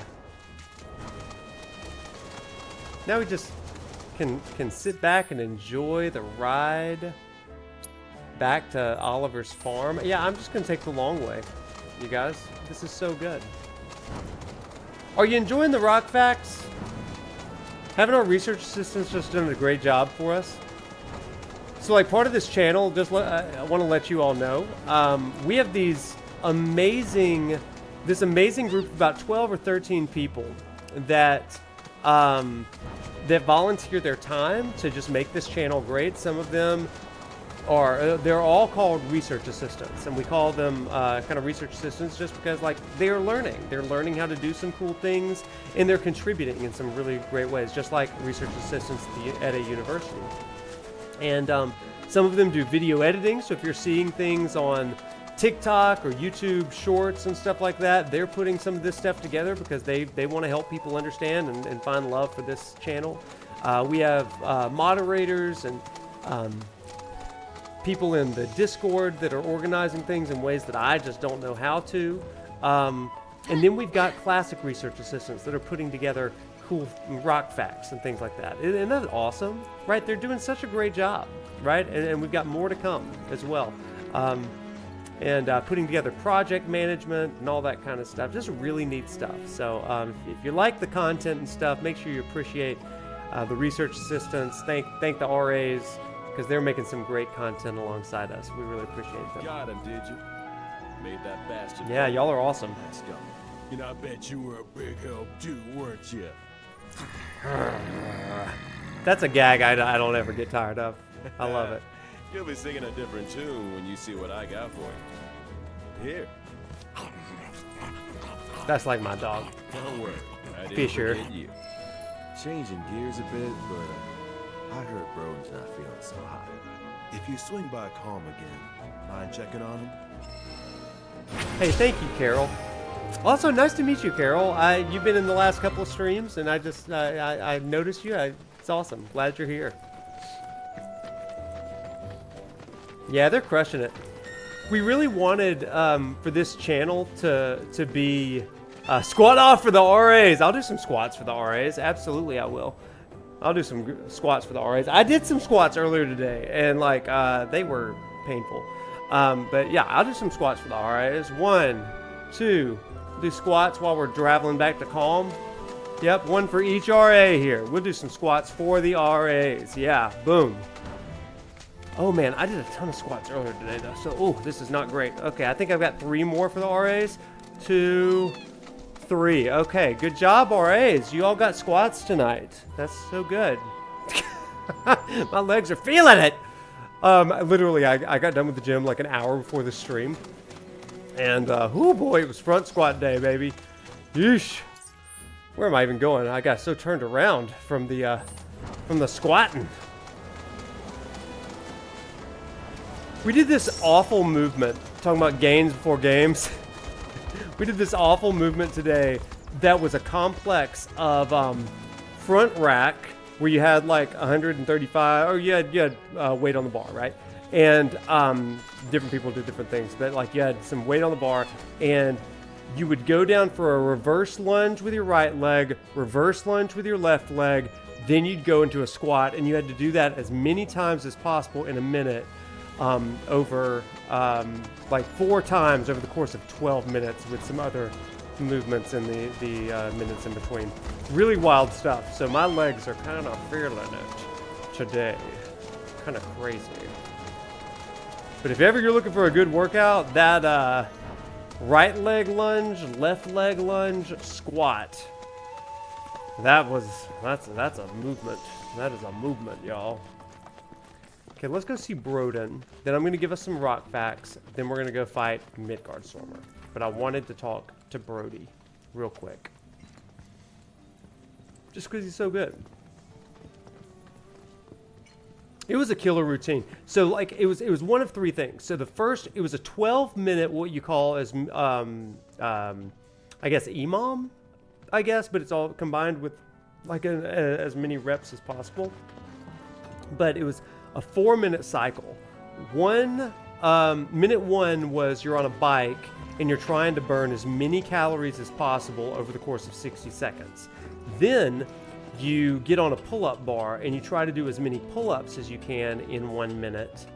And then the 3rd minute, you do that front rack, right leg, left leg, squat routine as many times as you can in a minute. Then you get a minute of rest, then you repeat it for 16 minutes. Excuse me, not 12 minutes, 16 minutes. And boy, oh boy, by minute 11, you're like, oh boy, I'm done. Okay, everybody, look. I think this guy is like one of the best and one of my favorite NPCs in the entire game. He's a Final Fantasy collector. He's got Kate Sith, he's got Cactuars, Moogles, a ghost from the train graveyard. Everybody see that? He's got a bomb. He's got a little stamp, beagle stamp, and some dice, and a Tonberry on his head. We all need that Tonberry plush. This NPC, I don't even know how he's eating his lunch on this date. But this NPC, I like to call him Unaleska from friend of the show, Una. You'll see her in the interview lecture series here in several weeks.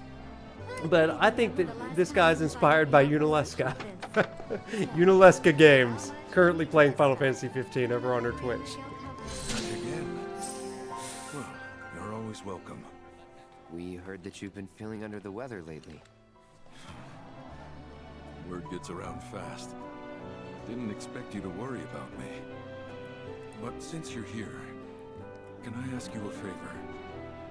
A friend of mine wanted me to help her fix one of the old Republic windmills, but I'm in no condition to do that. Do you think you could instead? I think we should help. If not for him, we'd probably be back in Hojo's lab. Let's talk to Broden because this is good story stuff, and I do want to talk a little bit about this. This is good stuff. You know, headaches and dizziness. Probably my misspent youth. Paying the price for it now. Hindsight's 20/20. Headaches and dizziness, huh? Anything else? Sometimes I hear voices, I guess, calling for me, urging me to go somewhere. Sounds pretty crazy, saying it aloud. How involved with Shinra were you? I was a company grunt years ago.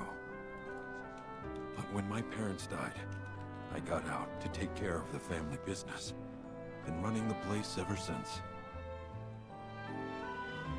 And why are you pissed at Shinra? I'll spare you the grisly details. And just say they stole my life from me. My family. My home. Is that reason enough for you? But I thought Calm was your home. Not anymore. This isn't the Calm I grew up in. My Calm was destroyed by Shinra. And this? A soulless imitation. But I stayed. Because I won't let myself forget what those bastards took. Living in hate can poison a man. Living in hate can poison a man, chat. That's good stuff. Thank you. I love the My things like friend's that, name is right? Mildred. You should be able to find her somewhere around the old settlement. It's a great parallel to Cloud, right? I love Broden. windmills. I also love the Broden Mildred arc. So we're gonna fast travel over to Mildred real fast just to kind of chat with her. I think that I've got to build it in the transmuter, but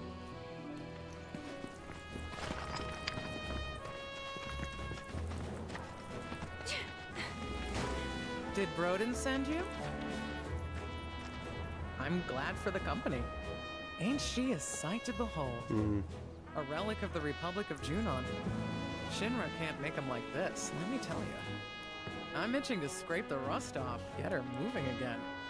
Easier said than done, unfortunately. The rotor's missing a key component, one that's a bitch to find. Which is where you come in. I'm gonna You need your come help in. to get me that part. got that merc. So, what do you want to know? What do you want to know? How do you know Broden? Talk to us about We that. go way back. Like, Way back. The two of us skipped town when we were young, you know? Thought we'd experience what the world had to offer. Eventually, we went our separate ways. He joined the military, and I became an engineer. Well, turned out he was a natural-born trooper. Was even handpicked to take part in a super-secret experiment. It wasn't long after that we lost contact. By the time we reconnected, he'd already put that life behind him.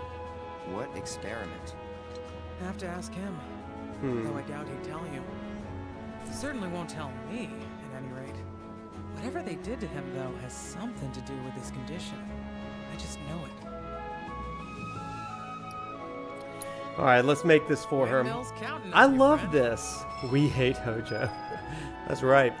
So here's what I just freaking love about this. You've got Broden, but you've got this backstory to Broden, where he had this girl, maybe a girlfriend.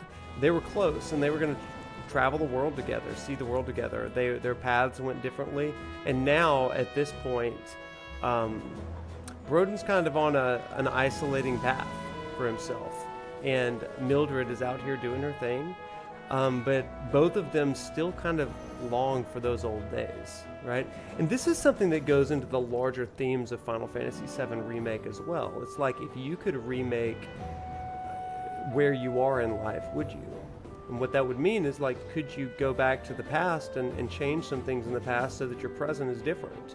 Broden is living with some regrets, and he's facing the consequences of some of those choices that he didn't know that this was going to happen, but there is that question of, like, if we could go back and change things. You hear a twinge of, like, sorrow and curiosity in their voice about the road not taken, to quote Robert Frost, right? And so I think that once again, they're just really emphasizing this. Like, we all have regrets. We all have sadnesses. We have things that we wish turned out differently. Would you go back and change those things and change everything about you, basically, if it came down to that? One of my favorite quotes from Friedrich Nietzsche is, to say to someone, change yourself, demands that you go back and change all things about them, their past, even retroactively. That is to say, it's an impossibility to do that. But if you had the chance, would you? Chat, there's a great book, an Apple TV series called Dark Matter. Dark Matter. And if any of you have seen it, it's Final Fantasy VII Remake Rebirth coded. It's the idea of multiple realities, and would you go back and change it?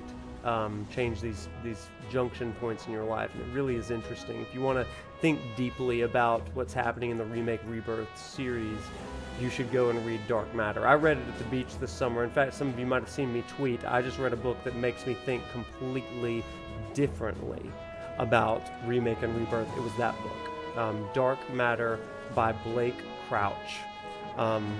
Fantastic book, a great work of fiction. If you're not much of a reader, go to the show on Apple TV, and it's really interesting. Okay, let's go ahead and give her this thing. So, what do you want to know? I want to give you this. Oh, I guess I've got to Windmill's format. counting on you, friend. Yep, let me do that real quick. Item transmuter. What was the last name? Dog was barking. Yeah, it's Blake Crouch. Blake Crouch. Yeah, great book.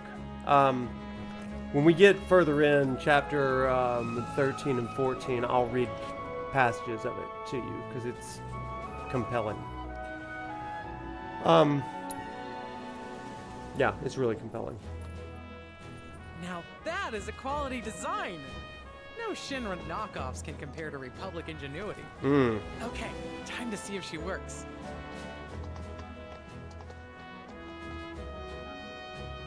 Don't you just love the Grasslands? Just the music, everything about it's just such a vibe. Titan did a good job on this one. Damn, look at that! Materia It's hidden amazing. Incredible. the windmill. The blades are spinning! Actually spinning! What a sight! Oh, I can't wait to find out how much power it can generate. I wish Broden was here for this. He'd have loved to see these windmills working again. Maybe one day. Well, anyway. It's great. Thank you. Easy listening music. Helped me fulfill a dream of mine. Guess you're heading back to Calm? What's the plan? When you see Broden, you tell him, hurry up and get better, would ya? You got a whole wide world to see. Right? Or something along those lines. I love that so much because she's still holding out for that dream with him. You know, I think that's really cool. When you see Broden, you hurry up and get That's cool. I love that. Let's go back and see Broden. We'll do some rock facts, then we're gonna go take on Midgardsormr, okay? And then I'm gonna share something with you that's gonna blow your mind. It's gonna be so good. And a preview of my next video on Buddhism, baby. It's gonna be good.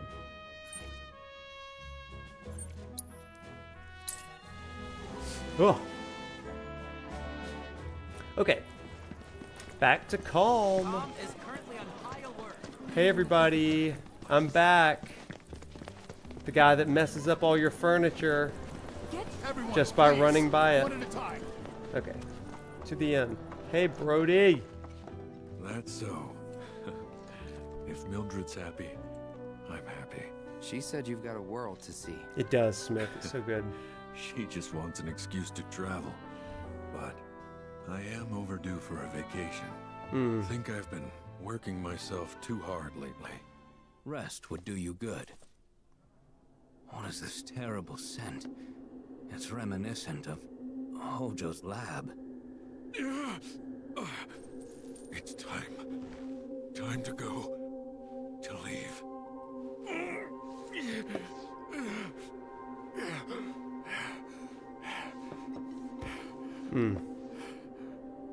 You okay?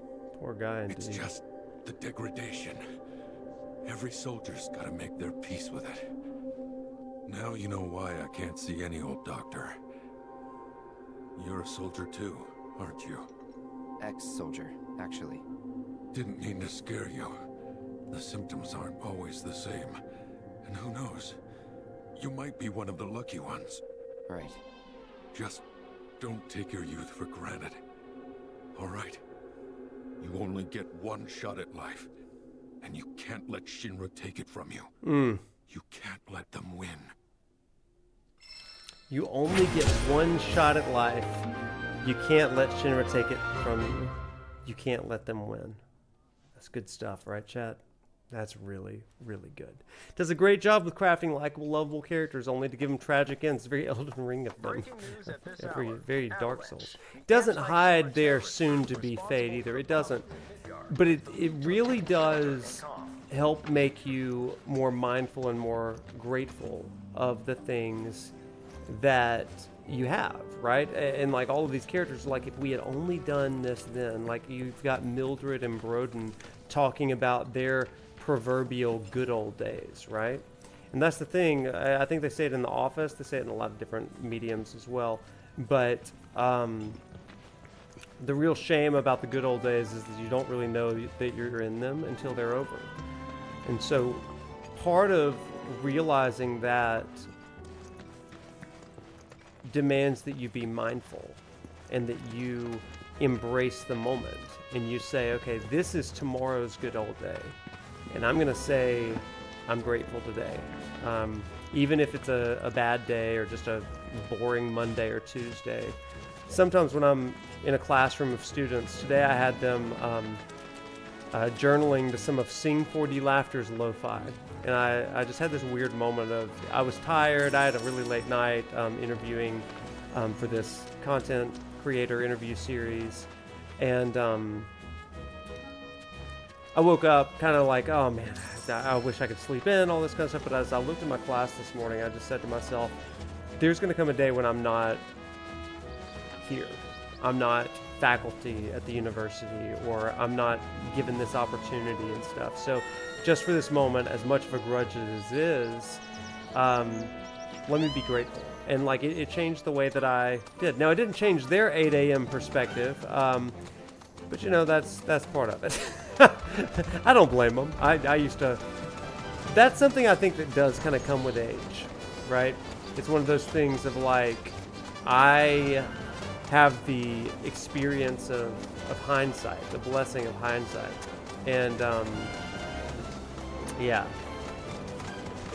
So I'm able to say, okay, live it up now, enjoy your fun. Have fun while you still have time. Yeah, that's right, honey bun. That's good stuff.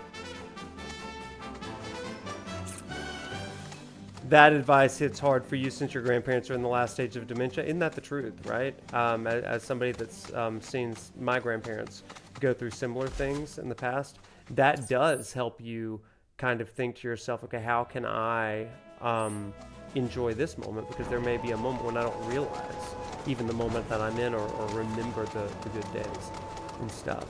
I've done a lot of memory care with clients and with students and families and stuff, and that's hard stuff. You know, the idea of memory and losing those memories, that's such a precious sort of thing. Yeah, Hank, I see that. You're dead. Okay, we're gonna kill these guys. Oh no, Aerith's gonna kill these guys. Everyone looks kind of shaky. Come on! Thanks! You can do it!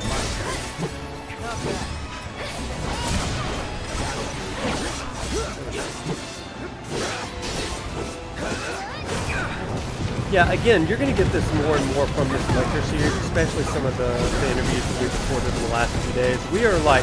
We've done several interviews at this point, and you're going to love every one of these. But it's amazing to see the way that this story has hit different people and impacted their lives at a basic level. Little Dreamer, thank you so much. Agreed, the themes in this game humble me and remind me to be grateful of the present and live in the moment. Gosh, ain't that the truth, right? I love that. I love that. Stay tuned to the weekly show for real. Gotta stay tuned for that one. You're gonna get some really good deep dives, everybody. Well, here, before we go into the swamp, why don't we finish up our rock facts before we go take on Midgardsormr, shall we? It's time for some rock facts, everybody. And that's a rock fact. That's right. Let's talk about some more Poseidon. How about? So, typically the god associated with water, we also think of him as the ruler of the realm of Earth. Therefore, let's talk a little bit more about him. So, going back to Greek mythology and Poseidon, in Attica, Poseidon, that is also the ruler of the realm of Earth, was honored at harvest festivals. The month bearing his name marked the time of the first harvest. A hint of this is found in the story of the contest with Athena for the patronage of Athens, where his gift to the city was a spring. Representing a plenitude of natural resources. Now, he lost to her innovative olive trees, but according to Chadley, the harvest festival at Calm, where natural resources likewise have taken a back seat, may have originated in appeasement offerings to Titan. Now, this is kind of an interesting piece here, and I want you to just kind of go with me for a second, because this is cool. It's based on, it's some information from a 1977 essay on the Odyssey called The Anger of Poseidon by a guy whose last name is Lidov. He posted that Odysseus' failure to respect the distinctions between himself and the world around him, that is, his craftiness, in his craftiness, he defines himself primarily by the needs of the situation in which he finds himself rather than who he actually is. It resulted in Poseidon's wrath against him to go on and on and on, even necessitating a symbolic appeasement. Now, taking this thought at face value, it provides a reason why Gaia's wrath, or earthen fury, is being unleashed now via the summoned materia. Shinra's usurping of chocobos, usage of mithril, other natural resources in favor of the comfort of Mako and the ease of synthetics has caused technology to transgress its proper limits. And so basically this awakens the ire of this deity who allegedly raised the grasslands from the sea, by the way, more Poseidon stuff, raised it from the sea on his escape.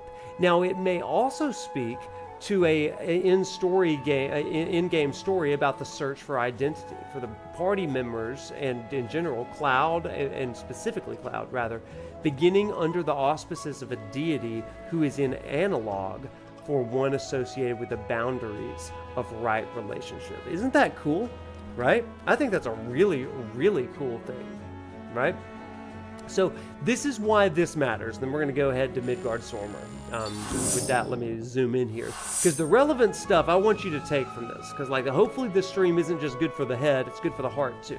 And if what's good for the head and good for the heart comes out in your life, and that's the whole goal. Education that doesn't inform life and behavior isn't worth anything.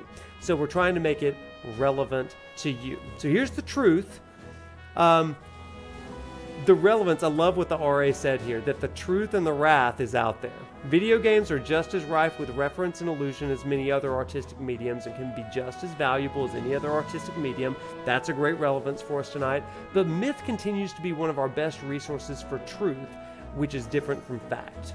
Right? We talk about that. We on this stream, we really talk about truth is greater than fact. Okay? Just because something may or may not have happened doesn't mean we can't extract a truthful meaning for it, right, chat? I think that's really cool. So, just as the myths of the Grasslands inform the realities associated with Titan, the ancient Greek and other myths continue to inform our understanding of the nature of reality, where we've come from, always informs where we're at and where we can go. Now, we have a responsibility to the Earth. This is another great relevant thing based on Titan. And we have this responsibility to maintain right relationship with creation, with the planet, with the Earth, and with one another, including technologically. So when our relationships falter, when boundaries aren't respected, we don't really know who we are. Rage tends to follow. I think that's a really, really great thing. So thank you. I think a lot of these came from Vincere Muthos, Blitzer Maru, and Smithianum. So thank you to our 3 classic research assistants that contributed on this week. Thank you so much. That's some great stuff. And if I left anybody out, please let me know. I think that I got all 3 of them though. You guys rocked it this week. So I mean, this is some great relevant sort of stuff for us, you know. With that, whoa, we're all shaky for a second. Sorry about that. So you know what that was, everybody. That is the last of our rock facts. And that's a rock fact. That's right. It was the last of our rock facts. So with that, let's go down to the wetlands. And I've been promising you all night long, that I had a preview for you. Now, it's not a major preview. I'm not spoiling my entire video essay coming up, but I'm going to give you something absolutely amazing. Something that when I saw it, I was like Leonardo DiCaprio pointing at the TV screen. Hang back. Backing off a bit. That's a rock fact. Enough. Brace yourself. Keep it together. All done. Let's rest at this bench. Hello, little choco chick.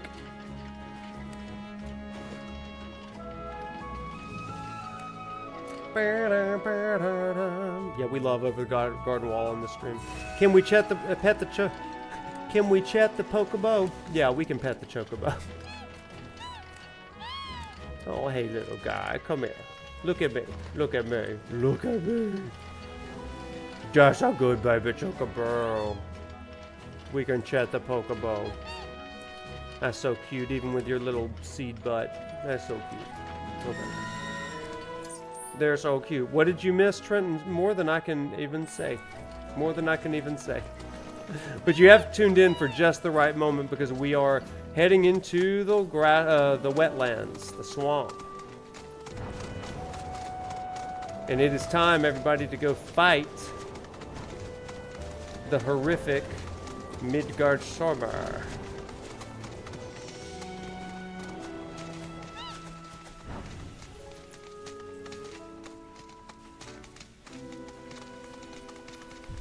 Big snack. Slithery snack. Pump up the jam. Pump it up. You know I'm going to. You know I love that song. Okay, everybody. So now we've got some sneaky stuff. Okay, so here's the thing, you guys. Let's do it. Let's do this. Okay? As you know, I am currently working on a video essay, hopefully going to drop next week, on how Buddhism explains some big concepts in Final Fantasy VII Rebirth. Now, a lot of people have already spoken about Yogacara, and that is really important, right? And I'm going to talk a little bit about it, but I'm going to lean into some other things that I don't think have been really talked about. And I'm going to give you one of those things tonight. Plus, there's that giant man-eating serpent. Phil assured us the chocobos could handle it. Have some faith in our feathered friends. Yeah, really eerie, really good. I love this stuff. I love it so much. I am going to equip some different materia real quick, just because that is what needs to happen here. Okay. I'm gonna burn it. Near, this is for you. Gonna burn it with fire. That's just for you, you know. I don't really think I need the lightning and wind, so maybe more fire. The important thing with fire is that you just have to keep firing. And fire. Very important. First strike, that's more fire. And I think I can do maybe an MP MP absorption, maybe? Or do I only have one MP absorption? No, I've got two. I'll do one for him. Yeah. I do want him to have first strike materia.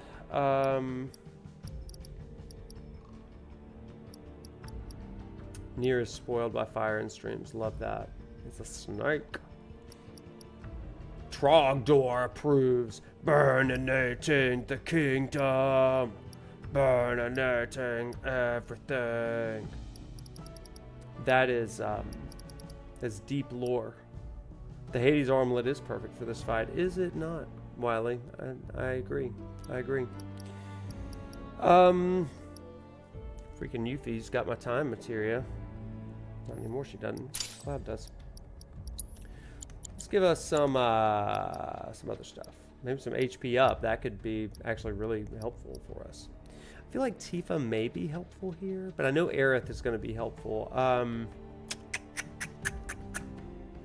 Burninating the countryside. Okay. Those of you that don't know, you're like, what is happening right now? Let's give him some Genji gloves.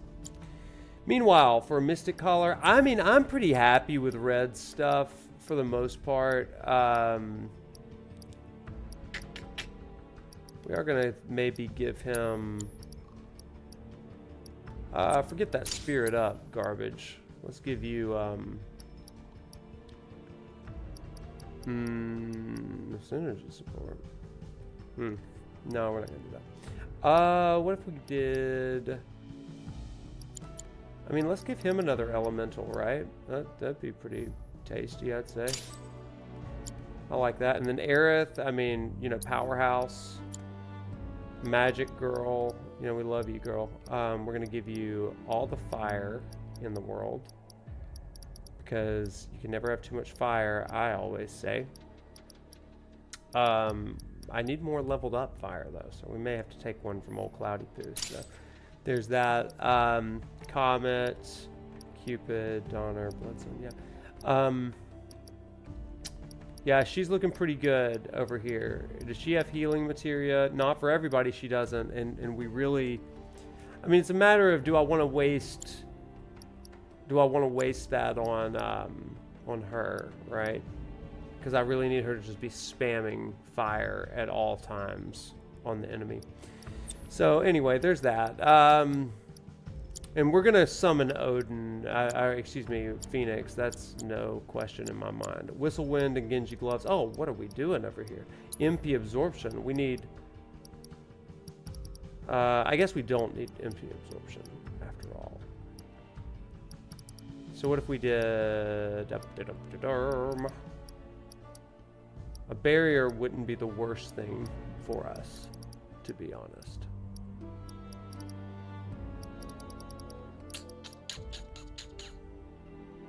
A comet?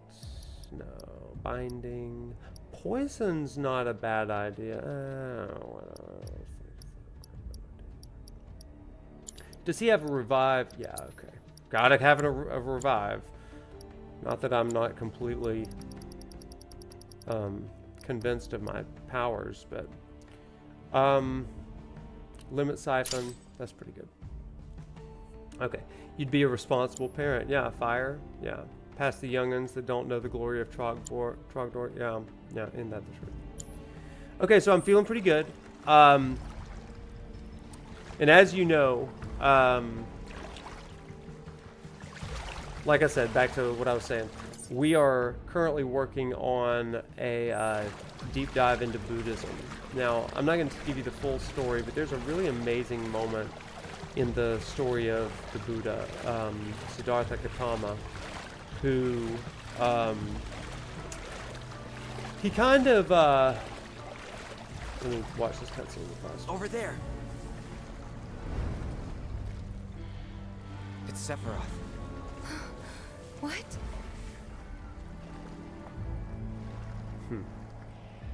Come on. Love that. He's just very out of sorts here. But there's this moment where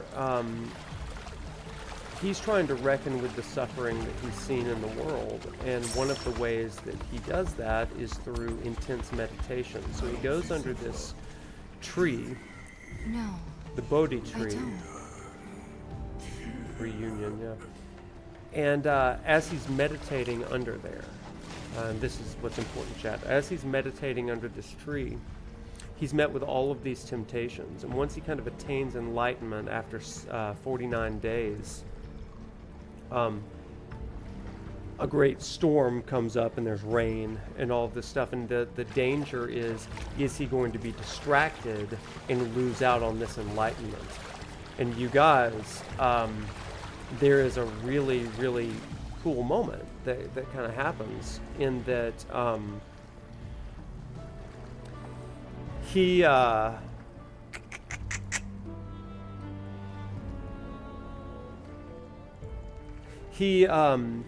a naga, a giant snake, almost like a cobra, or in some traditions, a multi-headed snake, comes up and covers him from the rain. It shields him. So the naga in this respect is actually pretty good, right? It covers over him to shield him from the rain.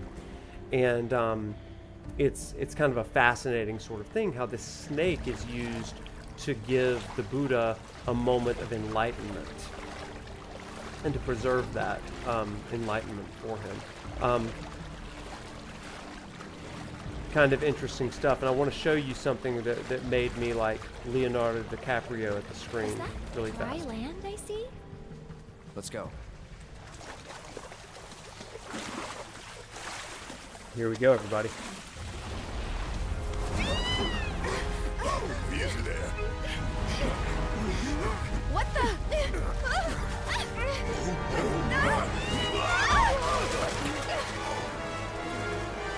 Hey, get back here right now! Goodbye, chocobos.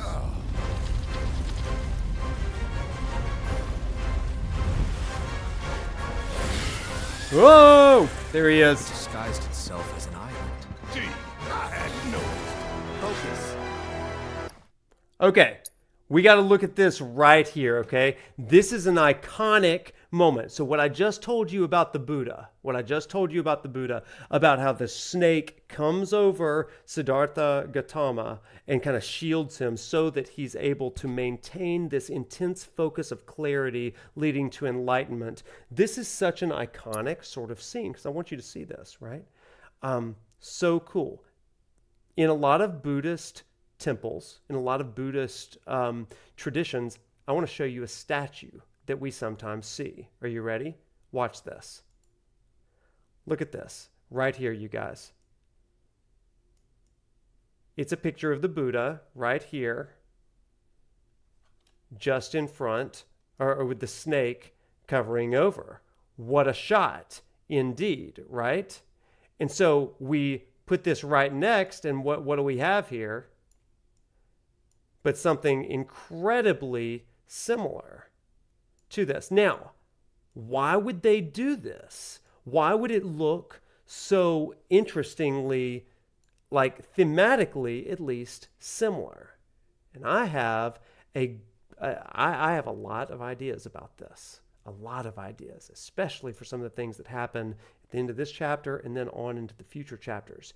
But you have this snake that is kind of an aberration or a subversion of this theme of the Buddha's enlightenment. So the question is, if enlightenment is the fully unclouding of someone's eyes, how is this helping Cloud truly see what is coming, right? Or see the reality of things. That's what Sephiroth says to him. Those with clouded eyes cannot see the truth, can never see the truth. So is it possible that Sephiroth is somehow manipulating these opportunities in a way that's helping Cloud reach some sort of perversion of enlightenment? I think it's super compelling, right?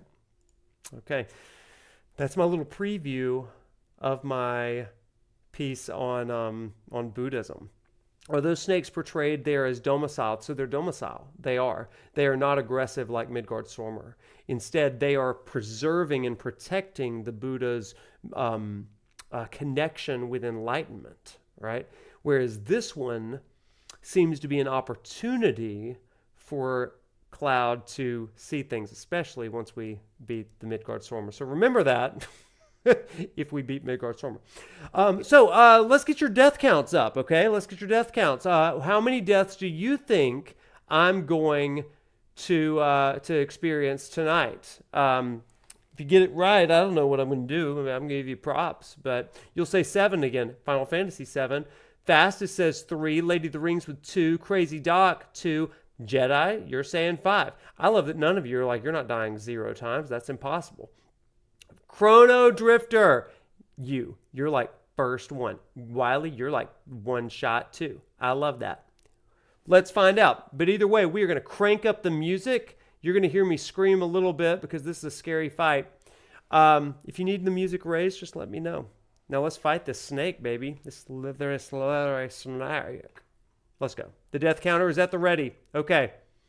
3, 2, 1. That would have been much better if I wasn't in photo mode. Now, 1. Whew, already starting bad. Okay, get back, Aerith. Don't devour my friend. Okay. That's good, right there. Arcane Ward, that's the one. Let's do this. Oh crap, he's weak to ice, not fire. I have made a gross error, everyone. I thought he was against fire. I made a gross error. I don't even have ice. Well, this is gonna suck. It's on you. Too chilly for you? Too chilly for you? Yeah, I bet. Holy crap, does Aerith even have ice? I cannot believe I've done this. What a fool. What a fool I've been. Aerith is hiding behind a tree. Get him!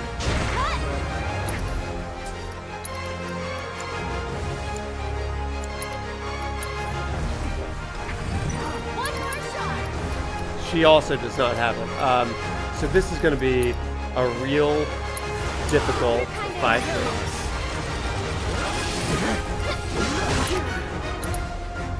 I cannot believe I did ice instead of that. So this is hard mode. Yeah, he's got reduced damage to fire, so that's even worse. Boy, that was great. But hey, it's a learning experience, isn't it? It wouldn't be a ProfNoctis thing without a learning experience around here. So it's my turn?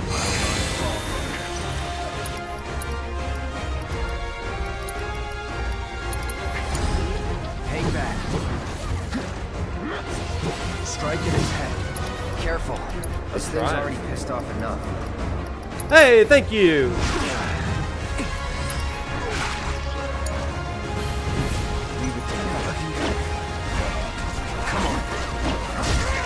Yeah, this is going to go nowhere for us because I am so woefully.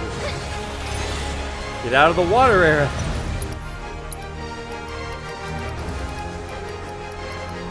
Okay, we're going to hit you with a cold front.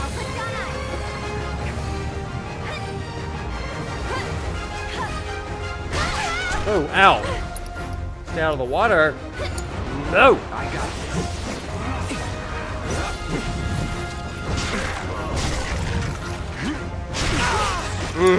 Bad times.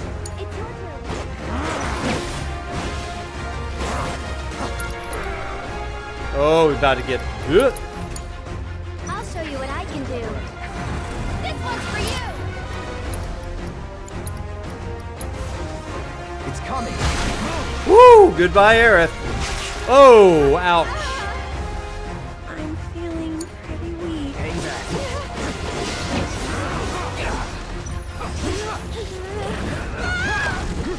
No, Aerith.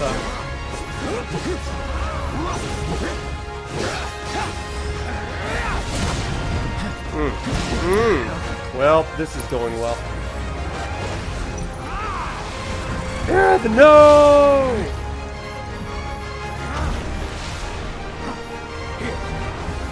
Oh, we're going elsewhere.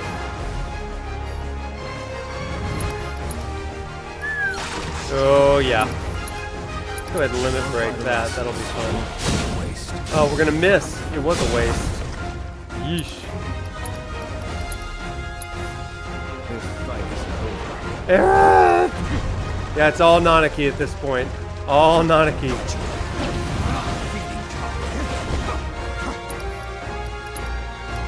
What a savage assault. That'd be fun. On it. Can't die to base. Oh, dodge. Dodge better. Oh, well. Okay, I'm ready to die so I can go put on the ice materia. That's what's happening here. So much for being Yeah, okay. I made a gross error there. I went into this without checking the enemy intel. That was on me. That was a whole thing. So we're going to put in some Blizzard. Going to put in some good Blizzard stuff. And yeah, that was the thing. Okay. So let's go to ice. How about look at all this fun ice material we have? Yeah. I think I've got more ice than I do fire. Ice. So we got healing, first strike, time. Okay, that's all good. Healing, elemental, and ice this time. Good. Amazing what a few little tweaks can do. Why would we give him lightning? Get that lightning off here. We don't need lightning around here. I don't mind giving him a time material. But could I put him to sleep? That'd be a fun one to try.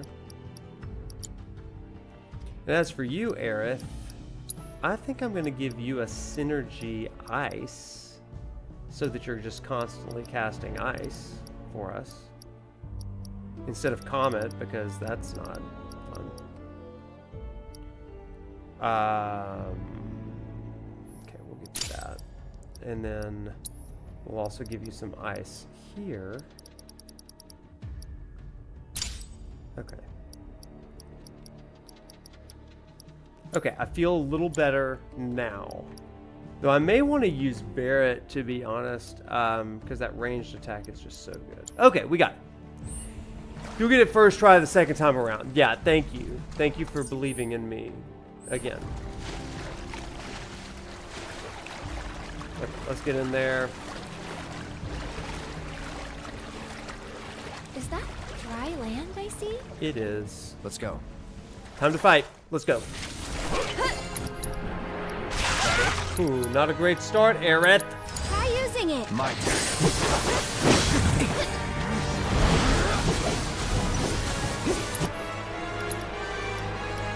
Let's start with a good old-fashioned Blizzara.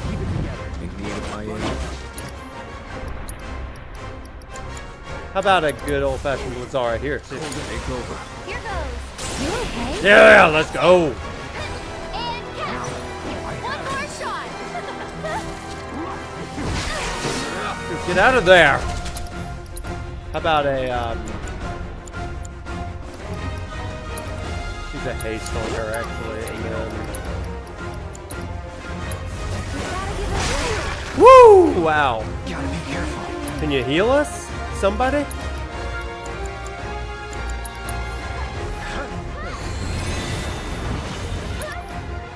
Deal with that. I think this might be our chance. Careful. Come on. This is bad times. Yeesh.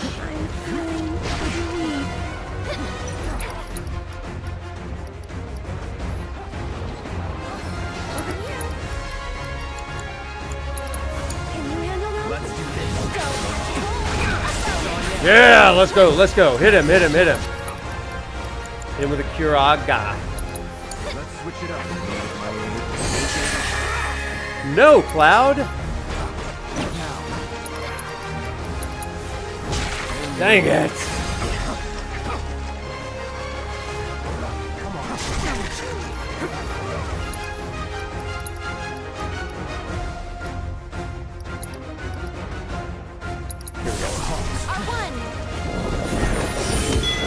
Let him.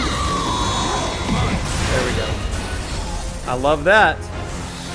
Oh, music change. Get back. Let's go, baby. Let's go, baby. Okay. Did it just get colder? Oh boy. Cloud is unconscious.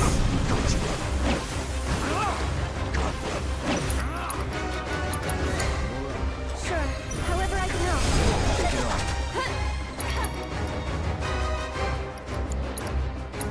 Sorry, but My turn. feeling That's it. Ah! Here goes. No! Bad. Okay, well we staggered him. Woof. Okay, everybody just come back to life. And we're back. Okay, got him back. And let's raise Cloud. Don't give up. I can help too. Not a great stagger there. Not a great stagger. This one's for you. That's okay though. No need to panic. Oh, dodge. Gotta be good. Don't do that. Oh, gosh.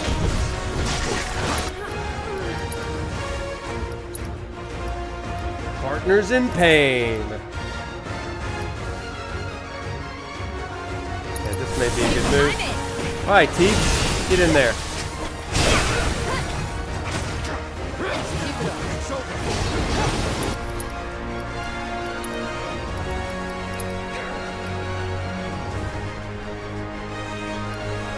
Oh boy.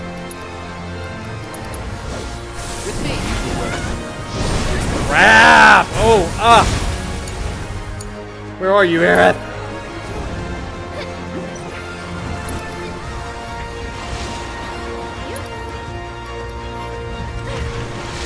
Dodge better!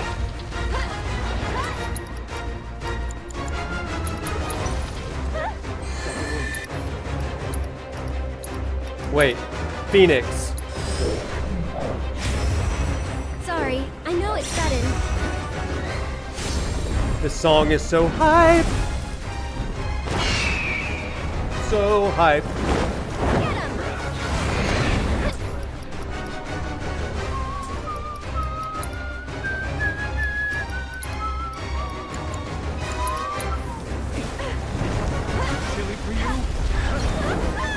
Ow.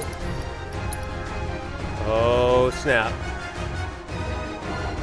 Might be the moment, but not yet.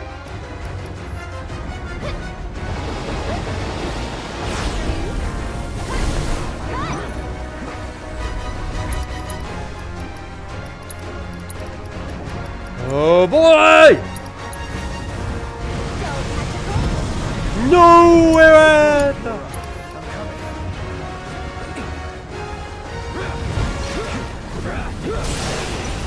There we go, there we go, there we go! Aerith is back. Joshua! Where is Shiva? She was a little weak in this game, unfortunately.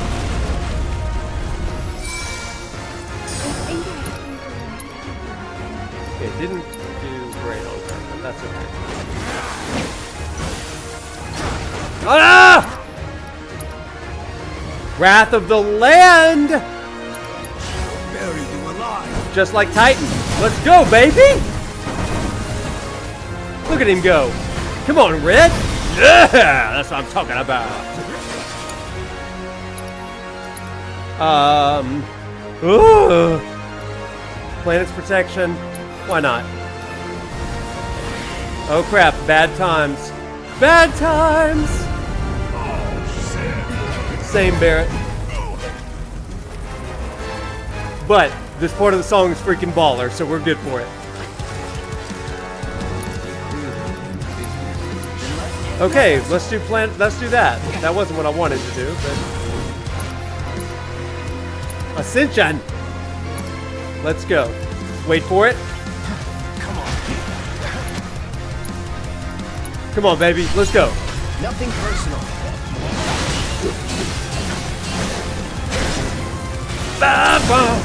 Yeah! Okay, Red, you gotta get it. Get in there! Get in there!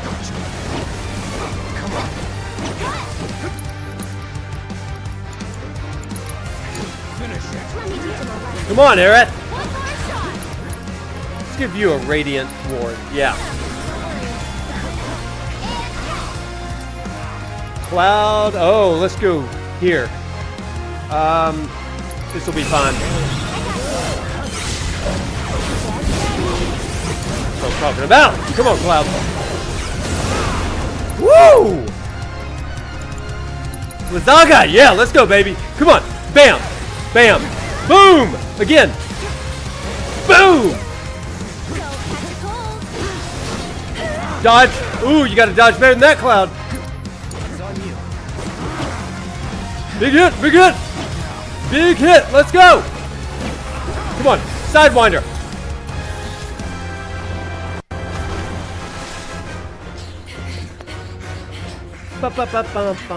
Is it gone? Now remember what I said about the unclouded eyes? This is big.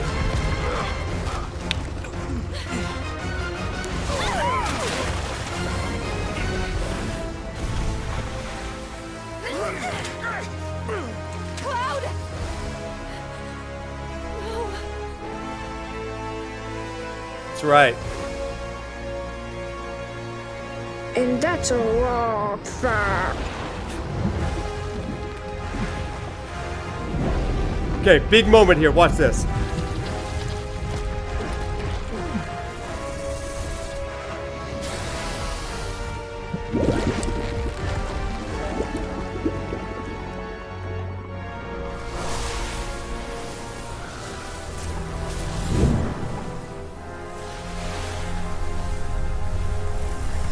Yeah, when you've got the right material on. Thanks, you guys.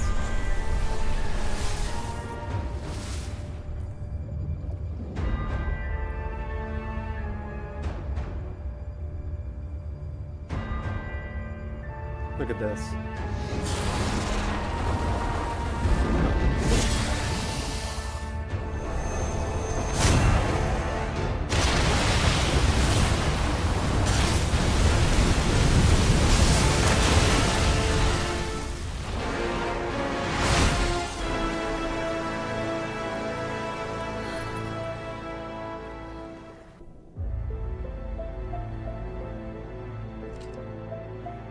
Right?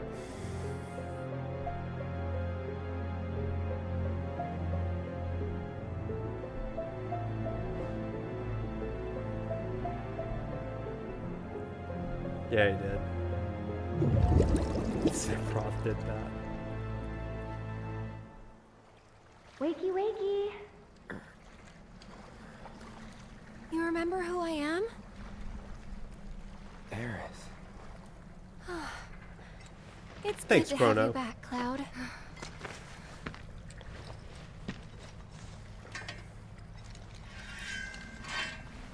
Sephiroth? I knew he was strong, but still. Those guys are looking for him too. They've got to be. Yeah, I kind of get that feeling as well. Let's not lose him.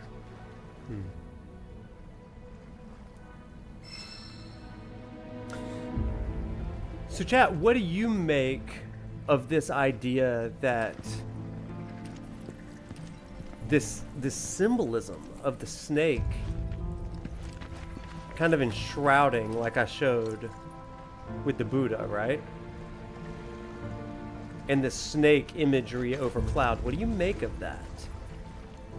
It may just be, you know, nothing, but if Sephiroth's statement, those with clouded eyes will never see the truth, and then for the snake to draw Cloud into this moment where he's experiencing suffering, which is a really big part of Buddhism as well, understanding that suffering exists, Sephiroth alleviates that suffering for Cloud in that moment.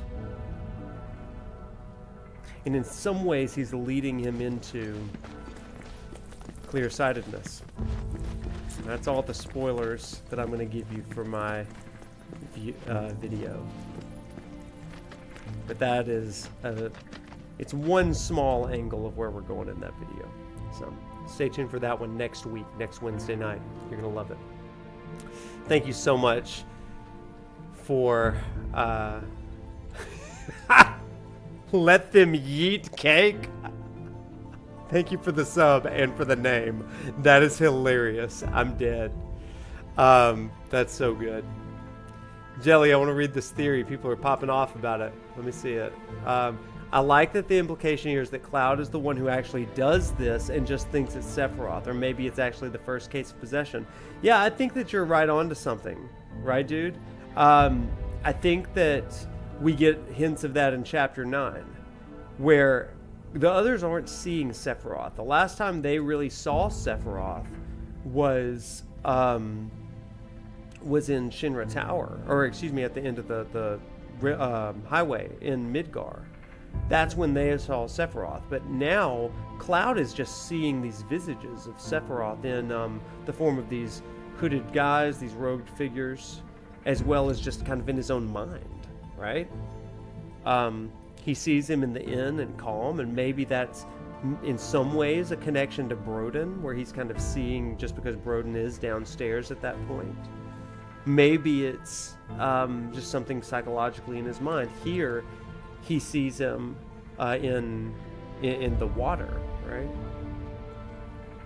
But I think that it's right to say, it's possible at least, to say that Cloud might have been the one to do this in the power of Sephiroth.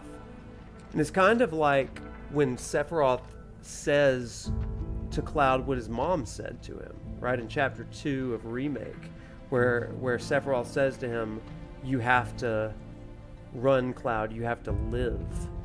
You have to leave, you have to live.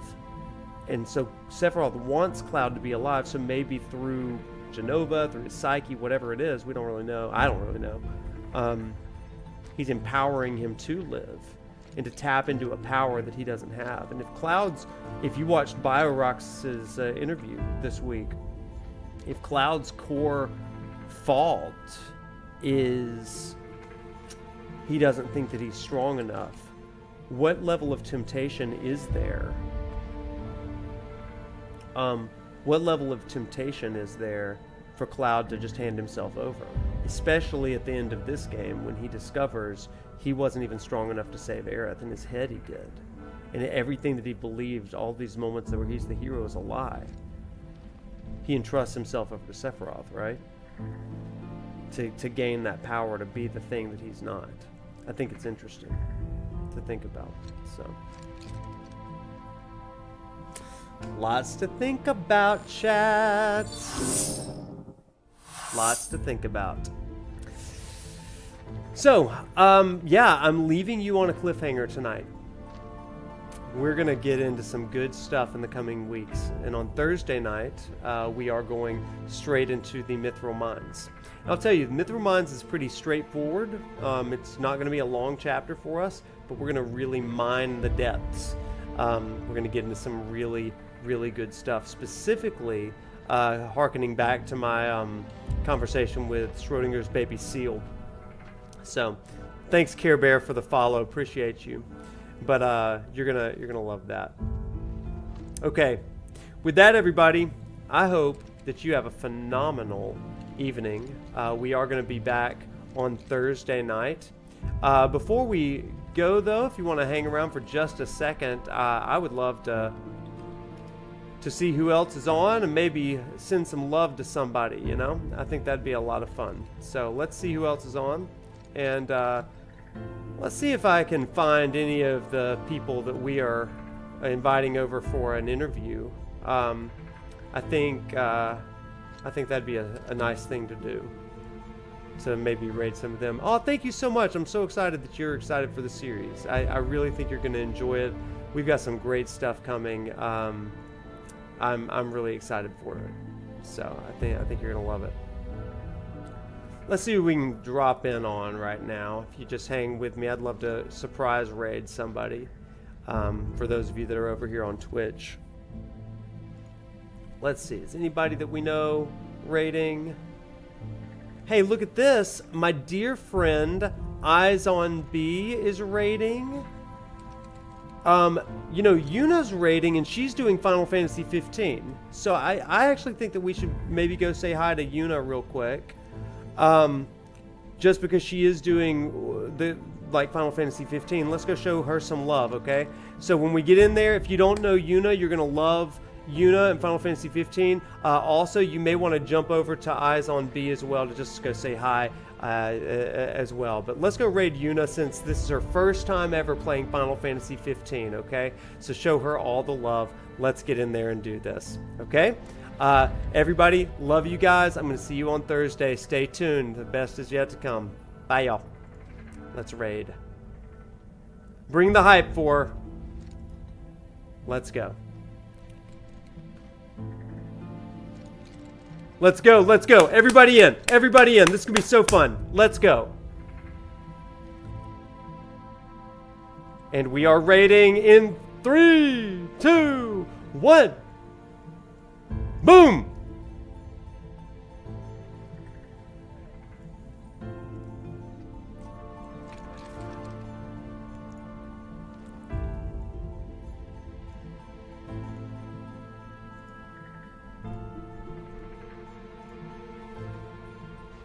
Are we in an ad?